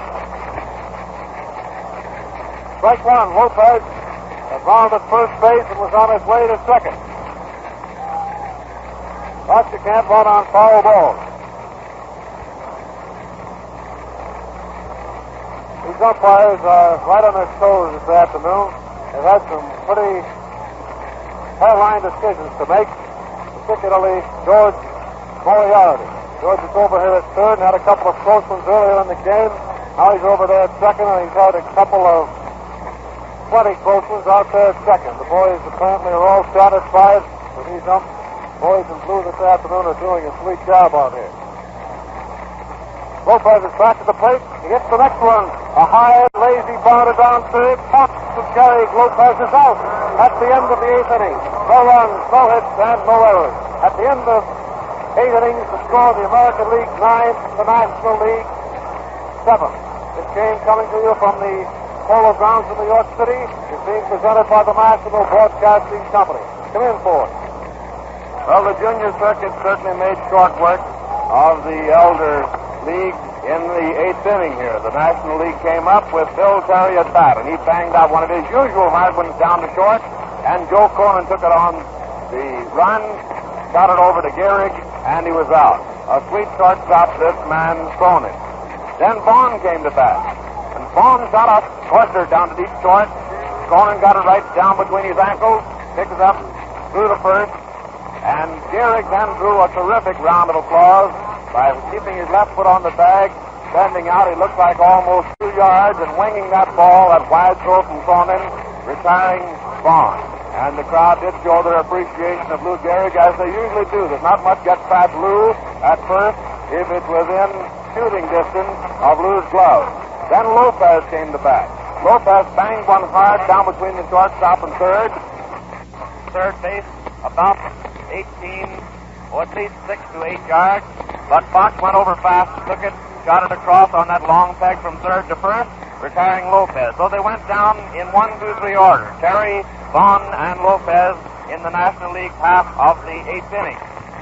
We're moving now into the 9th inning of this All-Star game, with the American League coming to bat leading by 2 runs. They scored 2 runs in the 4th, 6 in the 5th, and 1 in the 6th, for a total of 9, while the National Leaguers scored 1 tally in the 1st inning, 3 in the 3rd, and 3 in the 5th. To trail now by 7.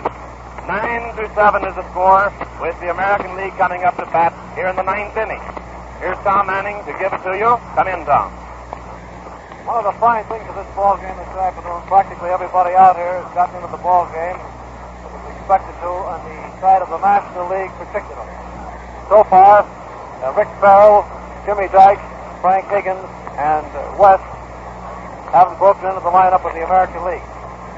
All of the pitchers, practically all of the catchers, outfielders, and infielders of the National League have had their turn now. Ready to go with the first half of the 9th inning. Earl Averill of the Cleveland Indians, the left-hand batter, is first up, and Frank House. Frank House of the Boston Braves, little right-hander, is on the mound for the National Leaguers. That seems to be the only change in the lineup as we play the ninth inning. National Leaguers infield of Carey, Herman, Vaughn, and Trainer. Lopez catching. Averill hits the next one. It's a little pop fly to left field. Looks like a base hit. Vaughn going back. Oh, what a catch! That was what a catch! What a catch! Hey, listen to that applause.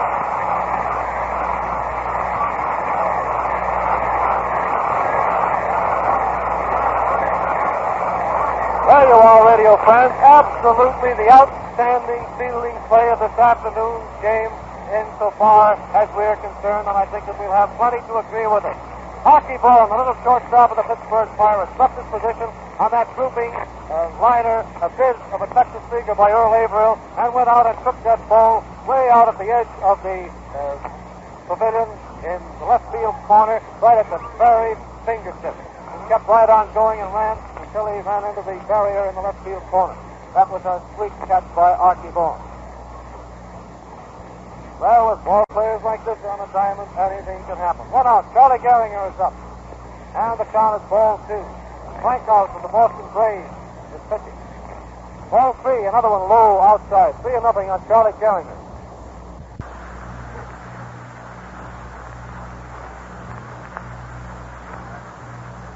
Our attention is being attracted for a moment. A bright red silver plane flying over the Polo Grounds.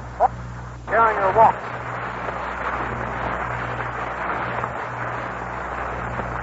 Gehringer walks on 4th straight. It's the ninth inning and 1 out. Mel Harder is going up to hit. Harder's getting a nice round of applause from the fans here.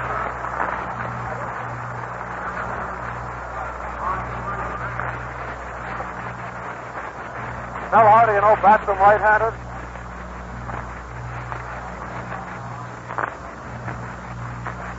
Sends the sacrifice. It's a bunt down first base way, and it's foul.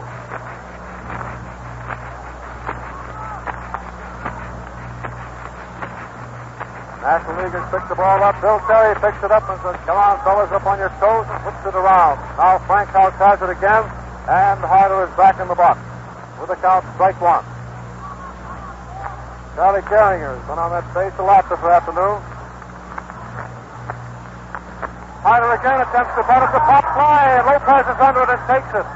That ball was only about 2 or 3 feet over his head and about 8 or 10 feet toward first base. Lopez ripped off his mask, was under it. Charlie Gehringer, however, was close to first base and got back safely. Now we have 2 men out. Penny Chapman is up. Last time up, Penny Chapman smacked one out to left center field, 455 feet away. There's a pitch out. Lopez calling for a pitch out, hoping to nip Gehringer off first. Ball 1. Ninth inning, Chapman is up 9-7 in the American League. It's tossed over to first, no go. Penny Chapman, hits him right-handed. A foul ball. Down the third baseline, and the count on Chapman is ball 1 and strike 1.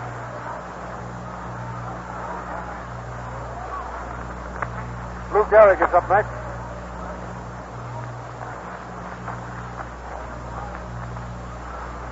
Here it is.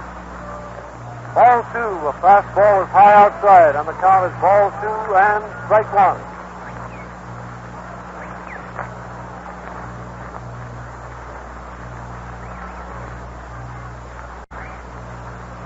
Here it is. Long fly out to left field. Klein coming in. He stumbled but made the catch for the 3rd out. Jeff Klein was playing very, very deep out there again. Had to come in for that ball and over to his right, over toward the foul line, but made a nice running catch, retiring the American Leaguers in the 9th inning.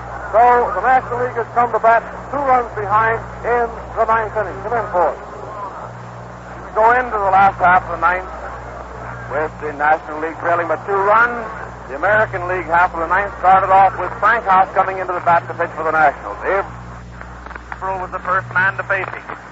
Averill smacked a fly out right on the left field foul line, just a couple of feet in, and Vaughn brought the crowd to their feet for a great play, a great, beautiful catch, running out there, going back to his position at short, and making an absolutely terrific, sparkling catch. There's almost no adjectives that you can apply to that would be too great or too superlative to describe Vaughn's great catch of Averill's fly out on the left field foul line.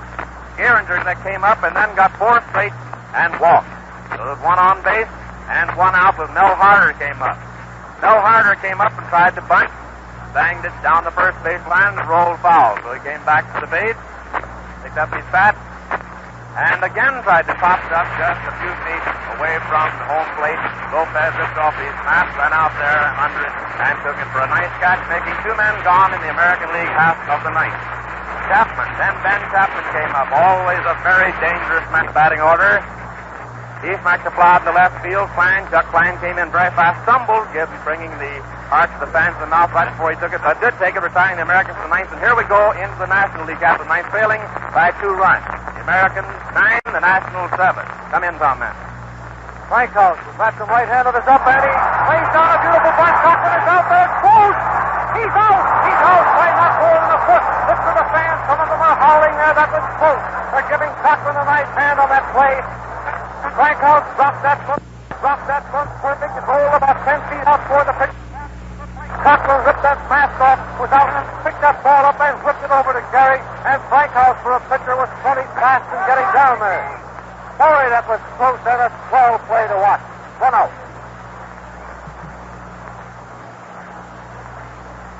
Willie Herman is up.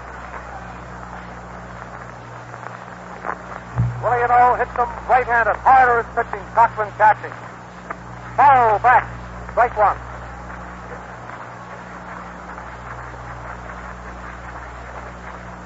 Willie Herman, who's playing second base, is up. 9th inning, 1 man out. Mel Harder is pitching. Mickey Cochran behind the bat. Infield, Gehrig first, Gehringer second, Cronin short, and Fox third. Here's the pitch. The ground ball just inside the third base bag down the left field corner. It's a base knock. The ball turns off the wall. Simmons has it, puts it into Gehringer. He flies. He's safe. A double. Little Willie Herman, Matt Devlin, right on the old label. Well, it's still a ball game. 1 man out of the 9th inning. 2 runs behind. Willie Herman is on second base. That was a peach of a hit. The ball struck just about 1 foot inside the bag with Jimmie Foxx leaping for it, but of course he had both chances whatsoever to get it. Mike Trainer, manager and third baseman of the Pittsburgh Pirates, is up.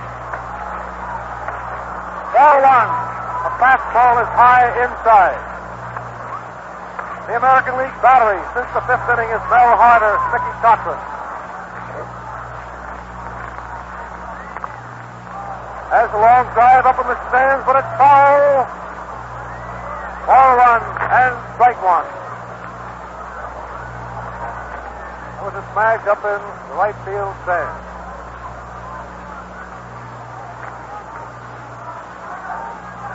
This Pie Trainer, is quite a ball player. Yes, indeed. He's a right-hand hitter, and the count, ball 1, strike 1. The pitch. Ball 2, Harder's hook ball, missed the outside corner, and the count on Pie Trainer, ball 2 and strike 1.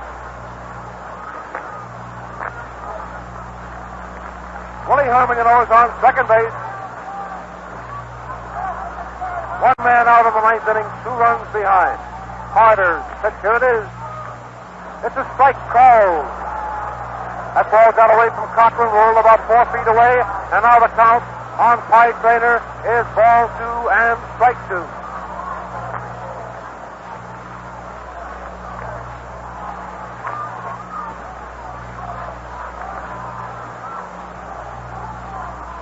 Two and 2 on Pie Trainer. He hits him right-handed, Here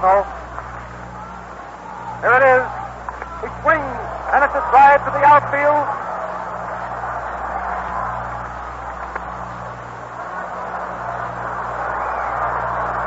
Averill under it and takes it for the express. There's a change out there in the outfield that has not been announced. Well, West is playing center field for the American Leaguers, and West made that catch. Hope you'll pardon me for that delay. We knew it wasn't Averill coming in, and that change in center field in this ninth inning was not announced. West of the St. Louis Browns is playing center field for the American Leaguers. West made that catch, making it 2 out in the ninth inning. Runner on second base. And Chuck Klein of the Chicago Cubs, the left-hand batter, is coming up. Strike one, swinging. Ninth inning, 2 men out. Billy Herman is on second base. The score, American League 9, National League 7. This boy Harder has pitched a lot of baseball since replacing Ruffing in the 5th inning. Strike one on the hitter. Strike two, he swings and misses. That ball. One on the hitter. Two, he swings and misses. That ball was down around the knees. Chuck Klein taking it long. Follow through swing, and now the count is strike two. That ball was down around the knees. Chuck Klein taking it long, follow through swing, and now the count is strike two. Ninth inning, 9-7 in favor of the American League. 2 men out. Willie Herman on second. Chuck Klein, a mighty hitter, is up. It's back to right field, but it's foul into the stands. That ball is what we call a hook in golf. Started out there towards Gehrig and then curved right over into the stands. Strike two.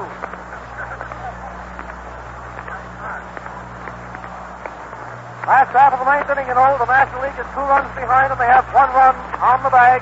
Billy Herman at second base, and Chuck Klein on his long distance hitter at the plate. Mel Harder is pitching, Cochran is catching. It's stretched, and here it is. It's a ball. A fastball is high outside, and the count is strike two and ball one. Not a single fan has left this ballpark unless it was a doctor or something this afternoon, because anything can happen at any time. Any kind of a smash now, tie it up, Strike two, ball on the pitch. There's a drive down first base way.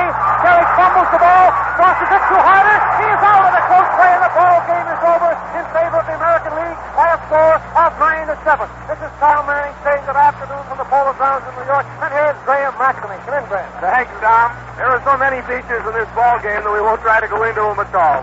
It's been almost 3 hours. 3-hour ball game up to about 1 minute. The outstanding features in my mind now, just as I look back over the game, were the pitching for the first 3 innings of that mighty pitcher, Carl Hubbell. He was gorgeous out there in the box, and the fielding stunts of Archie Bond of Pittsburgh. Those stand out in my mind. Besides some of the hitting, of course. I'll tell you who did the hitting, and then we'll quit. For the American League men, Gehrig got 2 singles. Dickey got a single. Simmons got 2 doubles and a single. Cronin, a single and a double. Averill, a triple and a double. Fox, a single and a double. And Ruffing, a single. Chapman, a triple. Of course, there was only a couple of them in the game all the time. Some of them might have done more. For the National League, Frisch.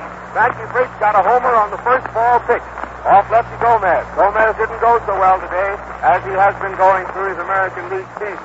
Frisch got a homer and a single. Trainer of Pittsburgh got 2 singles. Nedwick got a beautiful long home run up into the second tier of the stands in left field.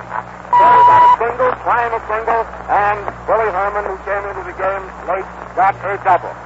Those are the outstanding features of the game this afternoon. The only other great outstanding feature was the tremendous length of the game. Past 3 hours of baseball, and it was all times here this afternoon. But it was a great game. The Americans have won again, as they did last year. Last year it was 4-2. Today it was 9-7 in favor of the American League over the Nationals in the All-Star game played at the Polo Grounds in New York City.